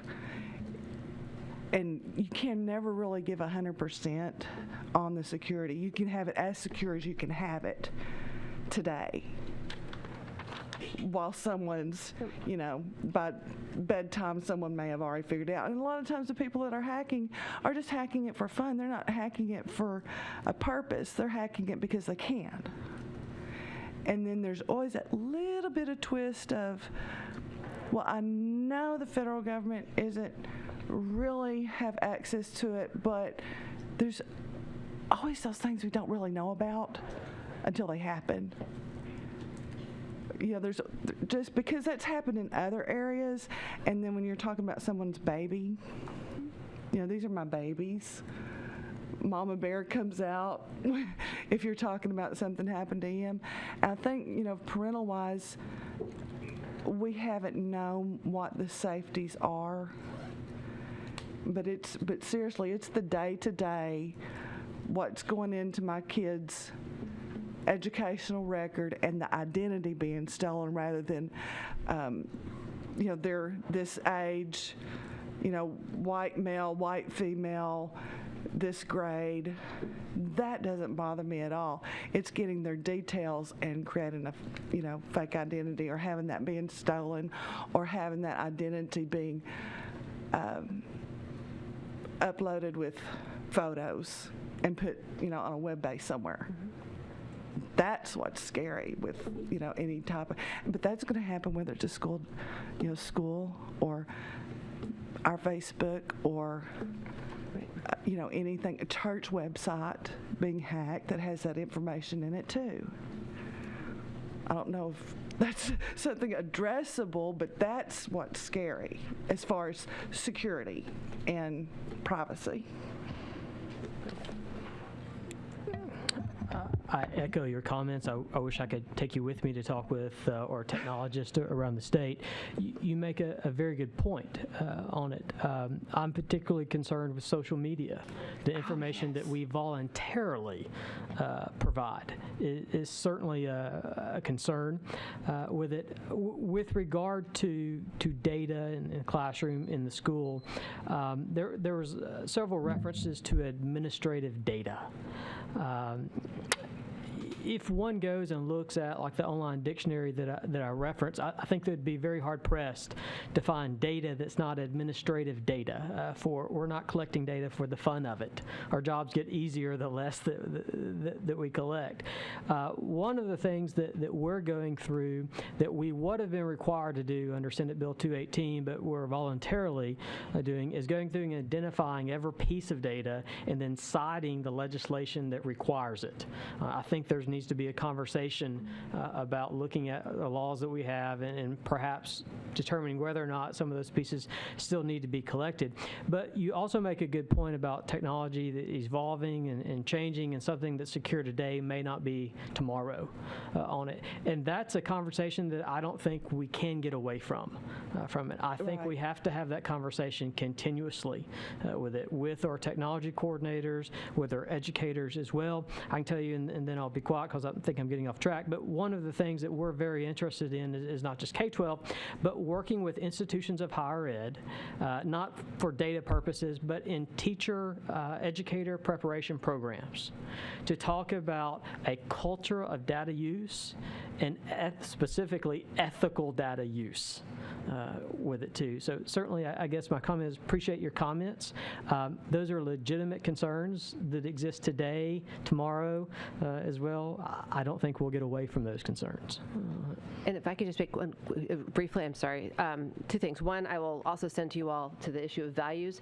DQC, along with 30 other organizations, have signed on to a set of values about data use that get to this issue of ethical use. But I also just want to also reinforce what you're saying and saying, you know, it was mentioned earlier that FERPA has been gutted and that privacy has been hurt. We actually think that there is an opportunity to strengthen FERPA and update it and modernize it to basically address the fact that the world has changed since 1974. And you know, a couple of the key things. One, to your point, directory information is, you know, an opt-out piece in FERPA, and we're raising to the staff up on the Hill and saying that's probably some of the most valuable information that's just out there that just automatically gets shared. That's one of the things we need to start changing because now of the whole identity theft and what's happening. So that's one. But two, that FERPA doesn't have you know, FERPA is the Family Education Rights and Privacy Act, and it's our main federal law dealing with student information. And one of the pieces, it doesn't deal at all with data security at all. And so one of the many of the conversations happening in DC are to add on a component about security exactly to this point of we're not doing enough to make sure this is robust. So, and I'm happy to share our thoughts on that, but I'll also give you this in case you want. Based on the lady's comments and her concerns, she's absolutely right about the ID theft, especially in systems that collect Social Security numbers. Student Social Security numbers are enormously tempting to malicious people because they're pristine. And there have been a lot of cases of that data being hacked.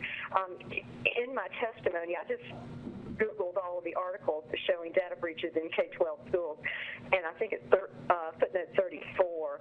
And an amazing number of these systems are hacked by students.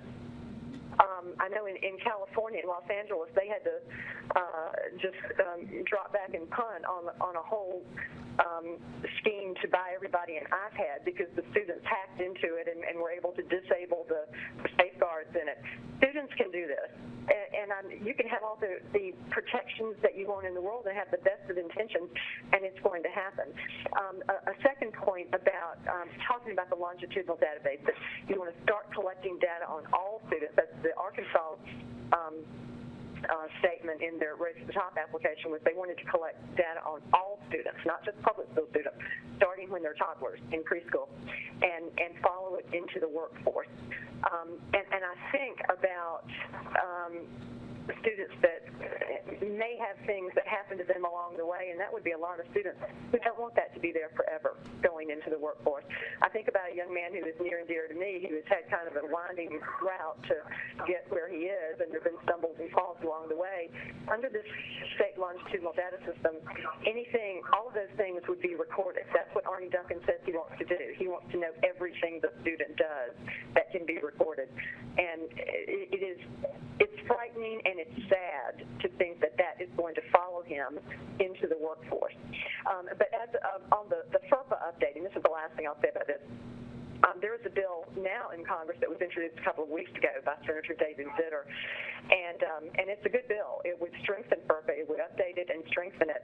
And there was a representative from the Data Quality Campaign who was quoted in a news article about it, and she said, it's clear that Guiderra's intent is to respond to parents' concerns and not respond to the increasing demand from educators, the public, and parents for demanding better data. And first I thought, oh, well, the Data Quality Campaign is in favor of Guiderra's bill. That was sort of surprising. And then I realized she meant that as a criticism.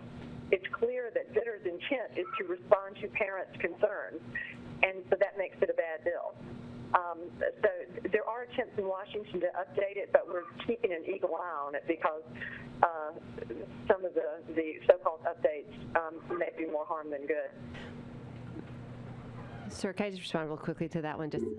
So real quickly, Senator Guiderra's bill is a terrible bill, and all of the things that Dr. Decker showed you that is now possible in Arkansas would be illegal if it passed. So I'll just leave it at that. And that does not mean that we do not think that parent concerns are of utmost concern and need to be addressed, but also there are lots of ways to build trust and to use data effectively, and they don't have to be at odds with each other.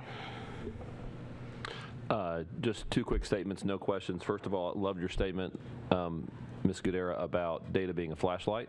It's a nice analogy. I guess we could try to get the Titanic in there somewhere. We had several Titanic analogies. It's like a flashlight on the deck of the. I'm just kidding. No, I like that statement though. Secondly, Dr. Decker, thank you for every effort you can make, and please pass on to your the next one there that has your position. Thank you for every effort to reduce the data collection at the school level. That's just more time that we have in the district level that we could be focusing on students and achievement. So, thank you for that. No more questions. Thank you. I just have a comment on Ms. Robbins's analogy and her thoughts about what some of this data collection and some of this, looking in the eye and the fingerprint and all that. Years ago, we just started the BMI. Nobody ever thought anything was going to come out of that BMI test, did they? Look what we're doing now. Now we're deciding what the kids are going to eat. Kids are starving in school because they can't eat that. They're going home after school and they're eating a bag of potato chips and a 2-liter bottle of Coke. We really did some good. Sometimes we need to put a little bit, whether we like it or not, effort into thinking out things that we don't really know for sure why they're being collected. Because I think some of that comes to fruition. Ms. Robbins, I have a question for you. Why isn't it good enough to de-identify student data before it's disclosed? Why isn't that good enough to take care of our problem here? If we don't give identifying data, why isn't that good enough? Because it really can't be done effectively. When you have got a lot of data points in the system, you can use data matching to link the name back to the student. And this has happened over and over again. I think in my written testimony that was submitted, I refer to an episode in Kentucky. It was years ago, it was like 15 years ago, where a researcher took all of these anonymous lists of students who took this Kentucky test, and he was able to match the names back to the test scores and to the other data that he had, just using a few data points. And that was 15 years ago when we weren't collecting anywhere near what we're collecting now. So people who are good at IT, and that's not me, but I listen to people who know a lot more about it than I do. When we talk about the assurances that this will be de-identified, it will be anonymous, they seriously laugh. Every time I speak and I say that, people laugh in the audience because they know how easy it is to do if you have just a few of the right data points. So I know there's a law review article that a researcher did several years ago, and he talked about you can have one or the other. You can have useful data that you can really use and really do something with, or you can have anonymous data. You cannot have both. There's a tension there. There's a necessary tension. And so if your data is going to be useful, then you have to recognize that a lot of times it's going to end up being personally identifiable. So how do you suggest that we test our children and know how they're doing if we can't identify? Are you just saying keep it in the district, or are you saying, what are you saying? I'm saying that you need to minimize the data that you're collecting. It needs to be down to just the bare essentials. If it's not apparent that it's for an educational purpose, narrowly defined, then you don't collect it. Because as long as it's in the system, there's a threat. Whether it's de-identified, whether it's protected, whatever, as long as it's in the system, there is a threat. And every incentive coming from the federal government and coming from the private companies is to get more and more and more and more. So you need some safeguards prohibiting the collection, prohibiting certain types of data collection. So that is one thing that you need to do. And another thing is to to have real teeth in a bill that applies to people who have access to data. Now, there are outside vendors, there are contractors who have access to student data, and that's necessary because a lot of schools and school systems and Department of Education, they work through contractors. We understand that, which is why you need to have strict limits on what types of data can be given to them, and there need to be strict controls about the encryption. It can't just say, I know there was a bill in Arkansas this year, the students, I can't remember what it was called, Online Protection Act or something, and it said, well, they have to use reasonable security. Well, that's not good enough. You need to specify what kinds of encryption that you have, and I would suggest that there be real penalties for people who violate it. In FERPA right now, the only penalty is that you can be barred from doing business with the federal government for 5 years. Well, that rarely happens, and it's not much of a dissuading factor. So there need to be penalties, monetary penalties for people who violate it, and there needs to be a private right of action for parents so that if their children's data is compromised because of someone else's negligence, that they can sue over that. Yeah, we all know that it's not have we been, it's when we're going to be hacked, because those pesky smart Chinese, that we're competing against. There's only so much that you can do to protect it. So you have to make it as uncomfortable as possible for people not to do everything they can. But the absolute best thing to do is to strictly limit the kinds of data that can be collected, so that when it's hacked, it's not a disaster. Thank you for that. I wrote a lot of little notes here, so I want to go through some of them quickly. First, I'd like to say, having served in Congress, I know that the federal government loves to collect data. I know that the federal government often, it's so big, it's so massive, down the hall, people don't even know what the other people are collecting. It's a mess. A lot of times, most of the time, I will just say, given the benefit of the doubt, it's well-intentioned. But people have no idea what they're doing half the time. It's such a massive, massive beast. And I have no doubt that there's tons of data in the federal government being collected that should have been stopped years ago. I mean, there's no doubt. They lose $1 billion like they're losing a $10 bill. So I don't question that. I know that's a fact. It's a huge problem. But I'm not there anymore. I'm at the state level. I'm still concerned about it, but my focus, and there's 50 states, right? And there's a lot of stuff going on in different states. I've got to stay focused, and I think this panel's got to stay focused on Arkansas. Now, I don't think we have conflicting testimony as much in that one side says it's secure, the other side says it's not. It's insecure, and they are, and they're somehow looking at. They're giving answers where one's telling the whole story and the other one's not. I don't think that's the case. I think both sides are saying what they really believe. I think we have a situation here where if you look at the best case scenario, one side is right. If you look at the worst case scenario, maybe the other side is right. And I'm talking about privacy, not security. We all agree that we need security. Everybody knows we need security, and you ought to have as much security as you need. Okay, that's fine. We agree on that. Most people are for data security, right? Not put it out in the street and don't do dumb stuff and get the good technology and encryption and all that. It's not perfect. I put all kinds of stuff on the internet and do almost every transaction from my phone, banking, you name it. So I get it. I'm all for security. I'm focused on privacy because that's really what the issue is here, although it is related to the security. You need more privacy protections probably the less secure you are, right?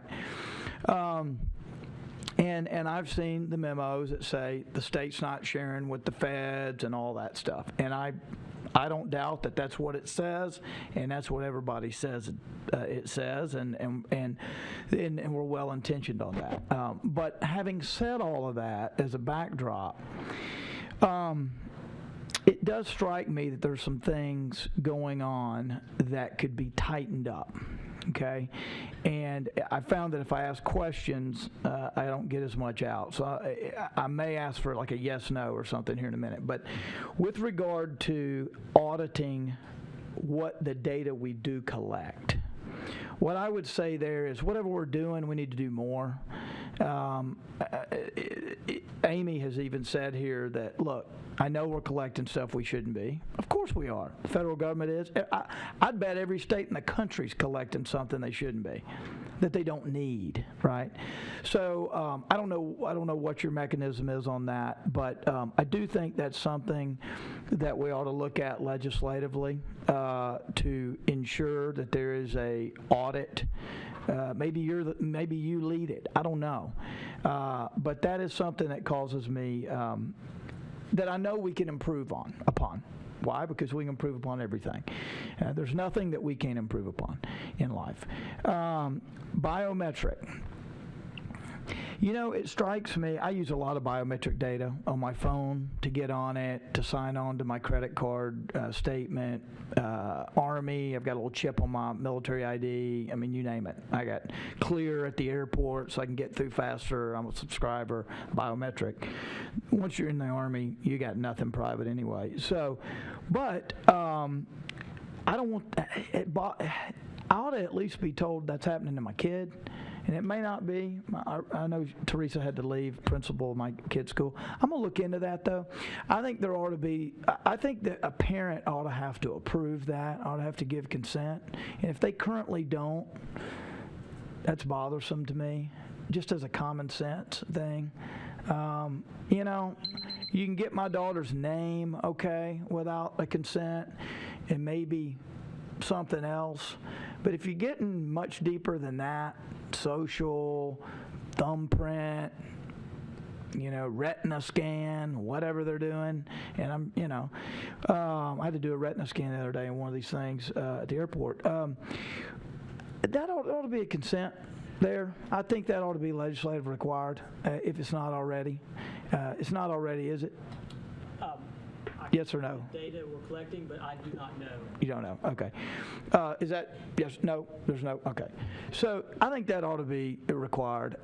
You know, I'm not a conspiracy person either, and I'm sure neither of the Harvard folks that are testifying right now are either, even though they're on different sides. But I still believe that that's sort of on my baby. You better be checking with me or I'm going to be pretty darn mad about it. And I can't believe that, well, they better not be doing that. But I'm going to check on that. We need some legislation on that. And I'm going to recommend to the council that we move forward with legislation on that. Probably as a result of this hearing, I want to dig a little deeper, make sure I know what I'm talking about. But that sounds like fertile ground. The question then becomes, and this is sort of analogous to the opt-out testing. It's different, but it's analogous. What if nobody gives consent, which is cool. I mean, I may not. That raises some issues, obviously, because then your data's not very good because nobody's giving you data, which is cool. If parents don't want to give it, they shouldn't have to give it. When it comes to biometric stuff, I think so that's something we need to explore. You know, there's some stuff where you just want them to be notified, and there are other, like, I don't know, I ask their address, and other stuff where you want their consent, right? And I think thumbprint's a consent thing, so we need to look at that, and I'm going to recommend that we dig deeper on that. Let's see what else we got here. Maybe there ought to even be handouts in the principal's office. Data and your child, you know, just a threefold handout that tells people what's going on. I don't think I've ever received one thing about data, and both of my kids are in public school in Little Rock. And sir, we actually will send you another piece. The PTA worked with us to do a piece. Yeah, but I want Arkansas stuff. I'll send you. Yeah, I mean, I want to know in my school, in my district, because there's so much variation. But let me hurry real quickly here. Data following the kid. Now, it used to be, when I was in junior high and high school, the talk was, your grades really don't matter until 9th grade. That's when they really started tracking it. Are you telling me that today they've got her second grade, they're going to have her second grade grades around for 10 years? Well, you're saying yes, and you're saying no, and you're saying yes.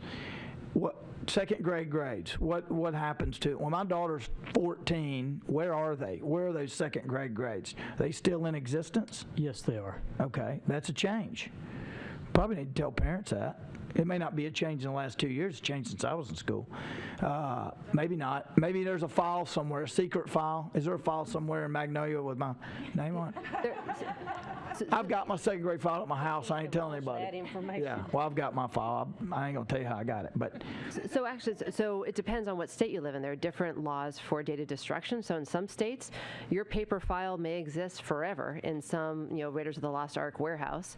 And what's different, and I'll send you all a paper that was done by lawyers on the permanent record, and that there is no permanent record, because the difference is it hasn't changed. That your high school transcript is still made public with your permission to schools that you're applying to. Sure. But nothing, there's this image that all of a sudden having a permanent record is accessible by everybody. That hasn't changed. Employers can't look at any data, whether it be your second grade information or whatever, unless they actually get it from you with permission. And so anytime that anyone sees in the paper George Bush's math grades at Yale, somebody got that illegally, unless he gave it to them. And no, I was there for that. Right. So it exists, but it's protected, and also depending on the state, that's another place where Arkansas and other states can control, is that's actually a conversation about data destruction. How long does the state hold on to the information within the statewide longitudinal data system? And I understand tracking, and there's some maybe a legitimate reason, but we need to be looking at that. So I'm just raising the question because I think one comprehensive bill dealing with all of these, just tidying up some of these things, not getting rid of computers, just tidying up some of these things. That was a joke, but just because the press is here.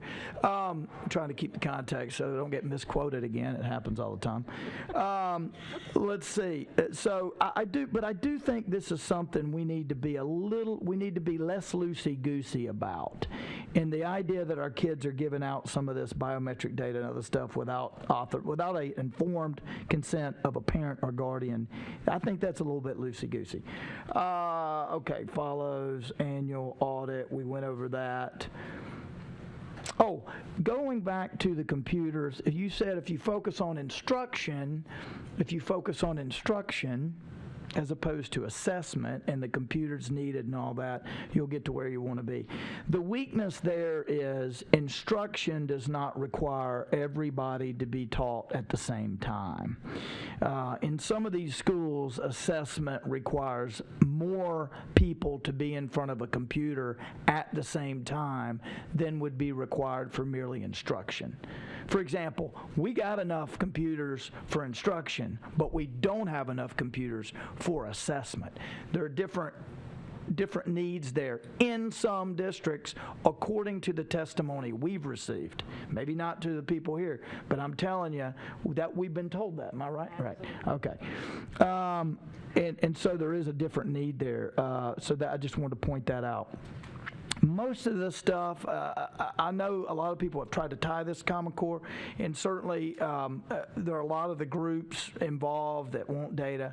But a lot of these problems that I hear, particularly on the security and privacy side, they exist no matter what.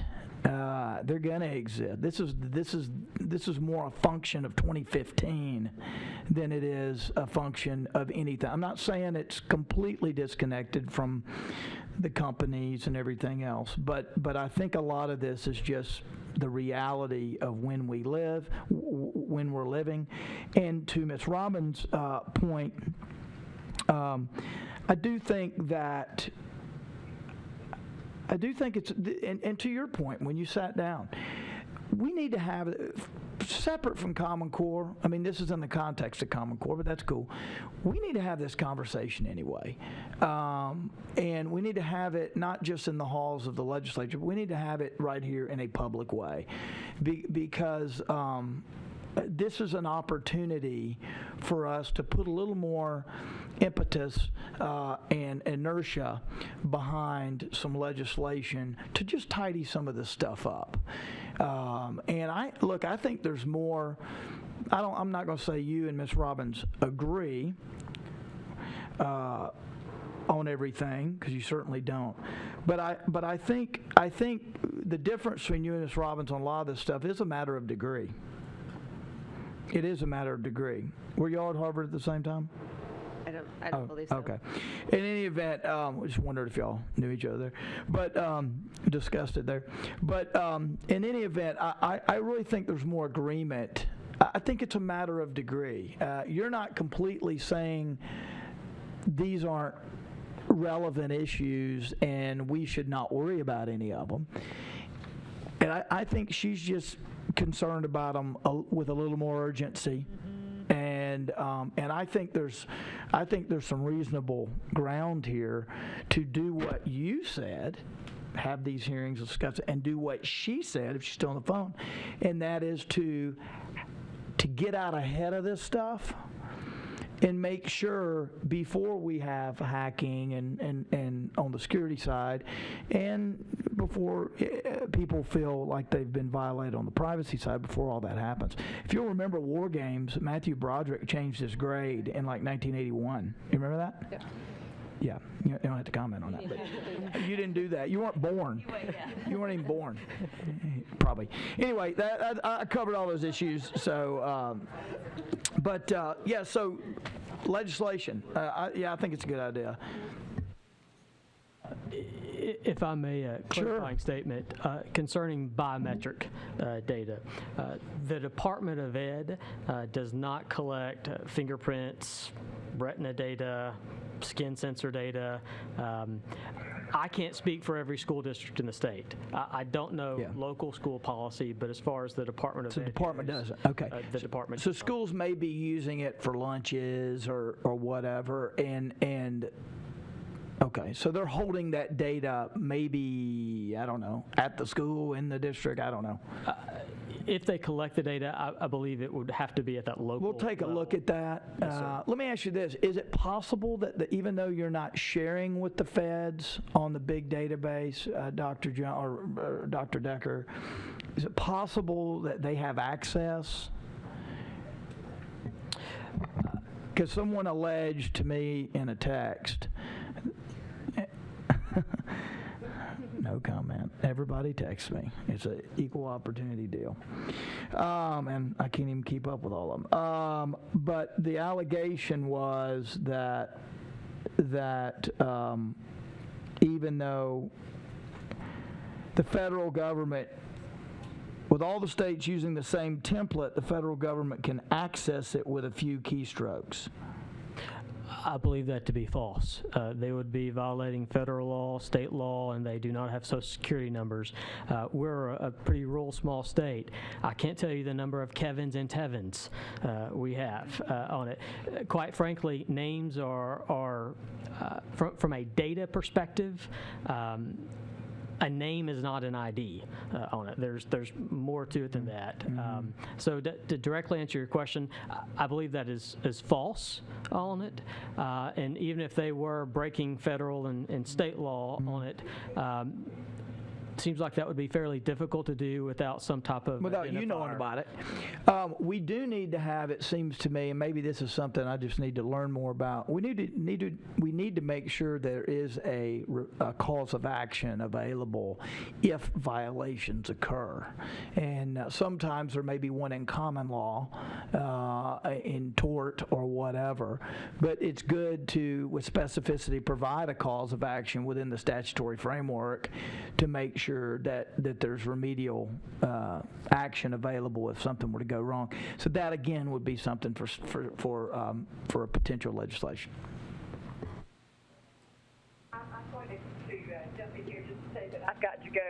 board a plane now, so I'm going to have to jump off the call, but thank you very much for putting up with sort of technological problem. I'm sorry that it didn't work out for me to be there. I really wanted to, but thank you for the opportunity. I'm glad y'all are doing this. This is an excellent endeavor, and I can tell you're really serious about it. So I enjoyed the conversation. Thank you. Very thoughtful, provoking, and we appreciate you very much. Thank you. Be safe. Thanks. Bye-bye. I'm just clarifying. Dr. Decker, how long have we been collecting information without parent permission on our students? I don't have an answer to that question. I know school districts are required to send home a student handbook with information about directory data along with opt-out forms on it. FERPA requires that. As far as the Department of Ed, I'm going beyond your question. We received a grant and started building an Arkansas longitudinal data system in 2004-05 school year, I believe. It is that point forward, we've had this concept of a longitudinal data system in Arkansas since 2004-05. To answer your question about parental consent, I suspect school districts have been collecting data longer than I've been around. Right. Say something about that as a parent. I have school-age children, and I pulled them from public school. I homeschool now. And one of the big problems that I had was that when I was addressing some concerns that I had with our school principal, one of them was about what was being, my child's education record not staying, in that school building, which is where I thought his education record was. So when I told him, I had a problem with this being shared and that I didn't know anything about that, he said, well, it's not anything any different than what we've been doing. And I think that says a lot. My child was in 6th grade. I didn't know that, his education record was leaving the school district. Most parents probably don't know that. They probably do now, with what's been going on with Common Core and kind of shining the light on a lot of things that go on, how things are done. But I didn't know that. And so, and it wasn't in my, it's not in our handbook. So I think parents need to know these things. That's a huge problem that we don't know these things. So. Back to you, Dr. Decker. So you're saying the opt-out form for the directory and the handbook would suffice to keep student information? Is that an opt-out form? No, it's not an opt-out form from the school district providing data to the state. There's state legislation that requires school districts to submit and certify data to the state, and then that data is used for accountability purposes on it. So I don't believe there is an opt-out form for school districts to not give data to the state. Okay. And I know you can't answer this question, but for some reason, Arkansas ethics training keeps telling me that you're supposed to have parental permission when you're doing longitudinal, I can't even say it, the data since 2004 or 5. I thought, according to Arkansas law and ethics, that parent permission, if you're studying the student over a long term, I believe what you may be referring to are things like Institutional Review Board, RB approvals for studies that are done by universities, and you'd certainly be correct that those things need to be in place. What I'm talking about, that longitudinal data, is administrative data that's required by state law for state and federal accountability purposes. That does not mean that personally identifiable student data is being transmitted. Okay. It does not mean that that data is being publicized. It means that the school districts are submitting and certifying complete, correct, current data for accountability purposes. Okay. You said in your opening statement that the data of our children belongs to the citizens of Arkansas. I've got a problem with that statement, I really do.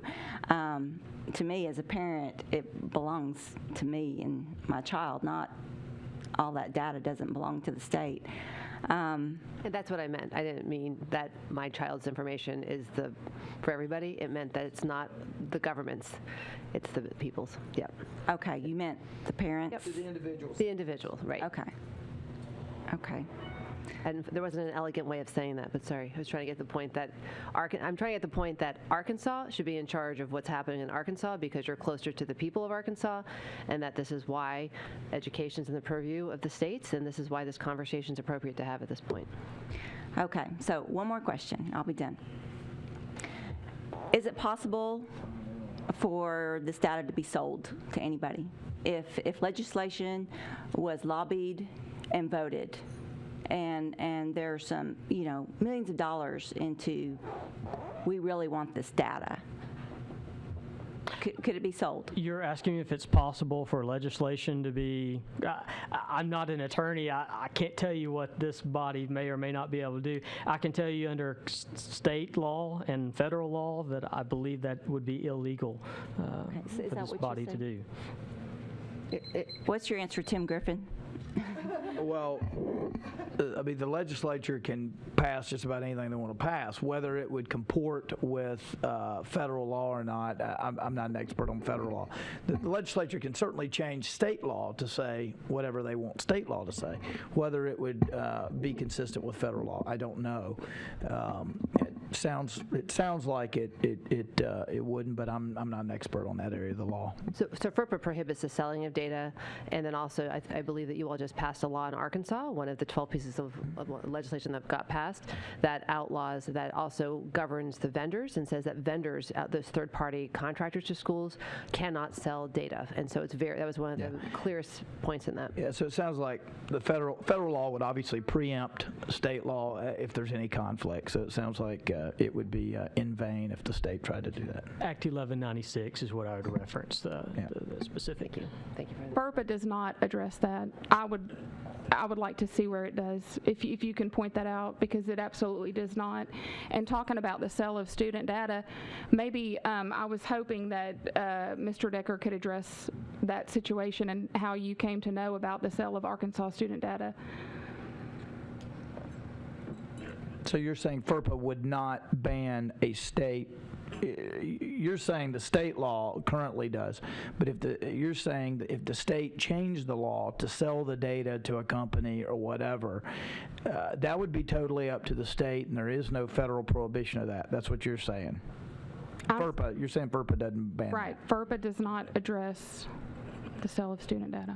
So FERPA says, the exception says it cannot, it can be shared except for, and then the conditions for giving it to third-party contracts, it has to be destroyed at a certain point, and it can only be used for educational purposes that are set out in contract. But I also would agree with you, this is the point of having more agreement than less, that one of the areas that we are advocating for that needs to be strengthened is for in FERPA for it to be absolutely explicit that data cannot be sold. So this is an area where the 1974 statute needs to be updated to deal with the realities of today, and so we would absolutely agree that that's an area that FERPA needs to be updated and strengthened and be explicit, and that's also why we're seeing this is the #1 issue that's presented in the 170 pieces of legislation across this country. Mm-hmm. This is what legislators want to talk about. We want to make sure that data is not sold completely. Yeah, and what you find too is the federal government is so big and unwieldy. A lot of times states can move faster to address something like this in a body much closer to the people than getting agreement between the president, the House, and the Senate, and getting the bureaucracies on board and everything in Washington. So that's what you're seeing. You're seeing a need to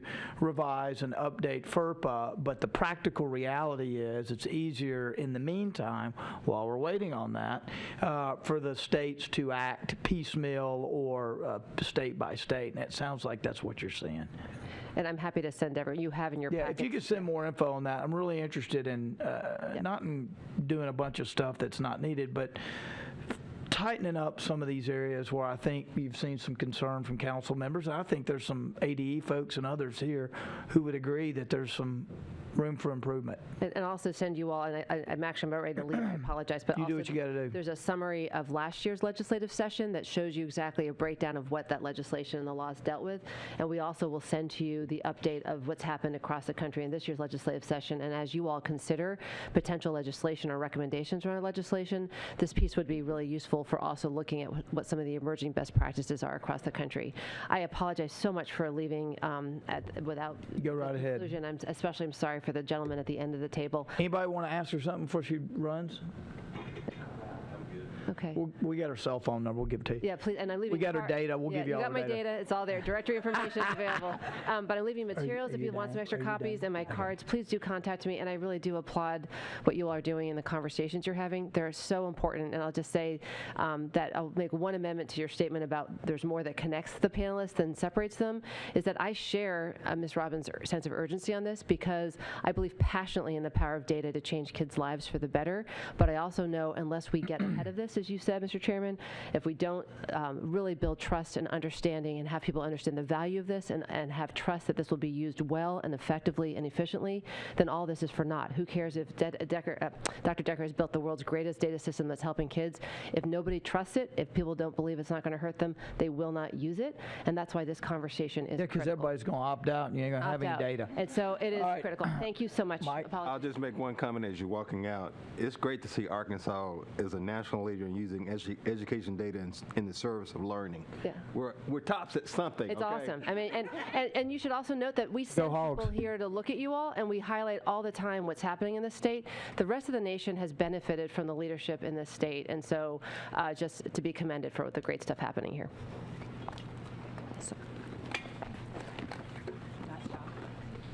Mike, you have none? Gary? I'm good. That was it. And Will you hit your button? Well, thank you. Sorry. This, her document on empowering Arkansas parents, students, educators with education data. It's great to see all these things Arkansas is doing well at. And many times you have people who would look on the worst side of helicopters in the air. But we're doing some great things related to data quality, with data privacy, and certainly there are areas of improvement. But you know, I look at this list of stuff we're doing well at, and I'm happy. I'm satisfied. And we've got an awesome council with great people like you on it. Thank you. I don't have a question, but I have a microphone, so I'm going to say something. And I'm going to argue for a piece of data that we're not collecting, to my knowledge, that I think that we should. And a few years ago, we were setting some big goals for our schools, and we really wanted to focus on our kids going to college. And we wanted to find out, well, how many kids are going to college, and how many kids from the Delta are going to college. And we couldn't answer the question. There's no way of knowing how many kids are going to college. And I don't care if it's not associated with students' names. Just to me, what's the purpose of our schools if we don't have some idea of our kids' success at the end of their time in our schools? And so whether it's just saying, oh, look, we have 102 seniors in this class, and here's what 102 kids are doing. No names attached to it.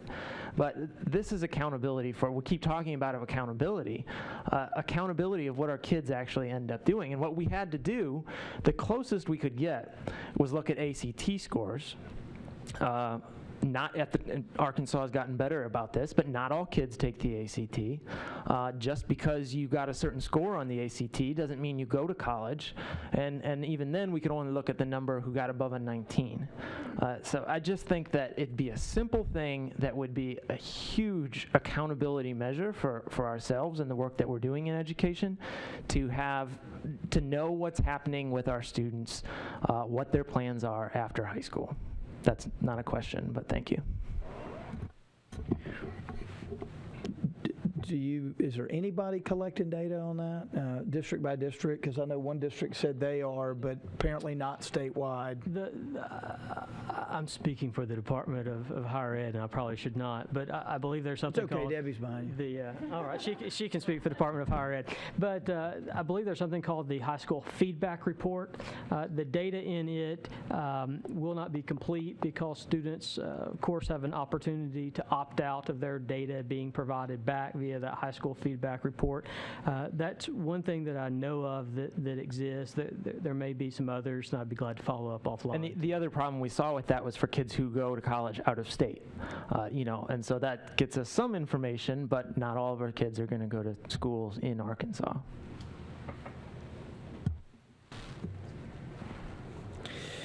What better way to close this whole thing out than with me on the mic, right, Lieutenant Governor? Can we have a power outage? Just let me say this. I don't have a question much, so I got a closing argument, more statement. First, let me say thank you to Governor Hutchinson for giving us this opportunity. This has been such a blessing in my life.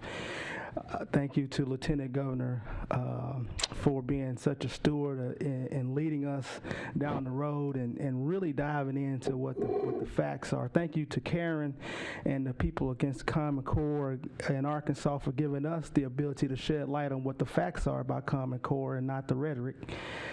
Thank you to Hope and Stacy and Dr. Jones and Miss Betty for being here every step of the way, every day with us.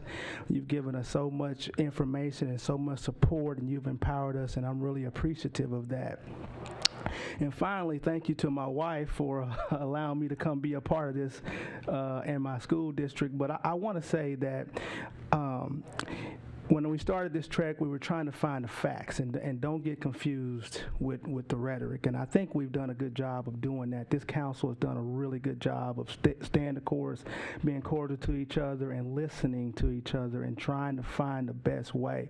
So whatever comes from this, I can guarantee you that we put everything we had into this to try to give our kids in the state of Arkansas the best opportunity to be successful. I would like to ask this young lady, I don't have your name, ma'am. Could you? My name is Aimee Porter. Aimee, okay, Miss Aimee, and you can get Karen to chime in if you like. Is there anything that we could do in the public school setting where you would be willing to put your kid back in the public school? Because for me, if all of this, when we started this was about a little boy that had some trouble with math and a passionate mother that wanted some help with that math. And I think that I know that we have people in public schools that's willing to meet that little boy where he is and try to make it right for him, because that's the kind of people we are. And I speak for educators across this state. So what I'm interested in is there anything that we can do to bridge that gap so we can move forward and heal and not necessarily be caught up in the rhetoric? Can you answer that for me, please, Aimee? Or Karen? Well, for myself and my child or my children, it's no longer about Common Core. Pulling my children to homeschool has been the best thing for our family. And the data, the math, the ELA, I can do what I want there. The data is what still keeps me in this whole deal, because we can still be affected by that. So, no, there's not anything anybody can do. My child has finished 7th grade math, started 8th grade math halfway through the school year, and they're both flourishing. So, no, I don't think so. We're going to stick with what we're doing because it's what's working, and they're happy. Well, thank you for your honesty. I don't want people getting DNA from my child. but I'm pretty proud of my two. And you can track Cassius and Caius, because what you're going to find is we're going to be competing at the highest level wherever we are. We're going to be making the A's, and we're going to be doing good. And I don't care if it's Common Core, or if it's Uncommon Core, or if it's Arkansas Core, because it all starts at home, and that's where we really got to focus. Thank y'all so much for listening to me over the last 5 weeks. Okay, so appreciate that. Thank you to the council. I want to thank Anna Marie and Hannah and Kelsey and Sarah Moore, the governor's office, and all the staff people who did all the work, setting up the panels. I mean, just incredible. Thank you to the council members who are not paid for this and have traveled all around the state. And we still have listening sessions to go. Appreciate the civility and the robust discussion. Without it, we're just wasting our time. I think we've uncovered a lot of facts here. So the way this is going to go, just so you know, is this is the end of this is the last hearing day, but we have 4 more of the listening sessions. Not in this order: Hot Springs, Fort Smith, Batesville, and Pine Bluff. That might be in the order, I don't know. But we got 4 more, and the last one will be on June the 18th. So we will provide informally some initial findings to the governor as he requested in the press conference. If you'll go back to that, you'll see that what he requested were initial findings in the early summer, and we may not technically be in the early summer, but I'm saying this is as good a time as any. And then what I want, and he said I want the final by the fall. Well, we're ambitious and aggressive, and we're going to have this whole thing wrapped up. My goal is at the very latest by the end of June, very latest. What I'd like to do is basically be ready to close it out as soon as the last listening tour stop is over. A lot of people already have a good sense of where they are on this, barring some great change in the narrative at some of these at these listening tours, which I don't anticipate. So that's just the way we're going to do that. We'll give the initial recommendations will be audibles, probably from me to the governor in their entirety, and then subject to change, potentially, maybe. The final will be written. That's the plan. We'll put some, what I'm thinking is we'll put some findings together as to what we found as a result of this. And then we'll have recommendations, findings and recommendations. So, findings, whereas, boom, boom, boom, boom, boom, found this stuff, and recommendations, we recommend A, B, C, D, E, F, G, okay? And it may be page and a half, 2 pages. It won't be 50 pages with 150 footnotes like that. I don't think that helps the governor. I think he wants to know the general direction, and then he can dig down and make the final decision. And so that's where we're going with this thing, and we're going to get this wrapped up quickly, efficiently, and I appreciate the council being along for this aggressive ride, because we've crammed a lot in a little bit of time, and I think that is the most effective way to do this. I also think it helps the state and both the citizens and the government, the quicker that we can put our phase behind us and put it on the governor's desk and let him make the final decision. So, any comments from the council? Okay, we're over. Thank you. Thank you to Jane Robbins, who's gone. Thank you, Dr. Decker. Thank you, Aimee, who's also gone. Appreciate you. God bless you. Be safe. And I have the utmost respect for homeschoolers. Thank you.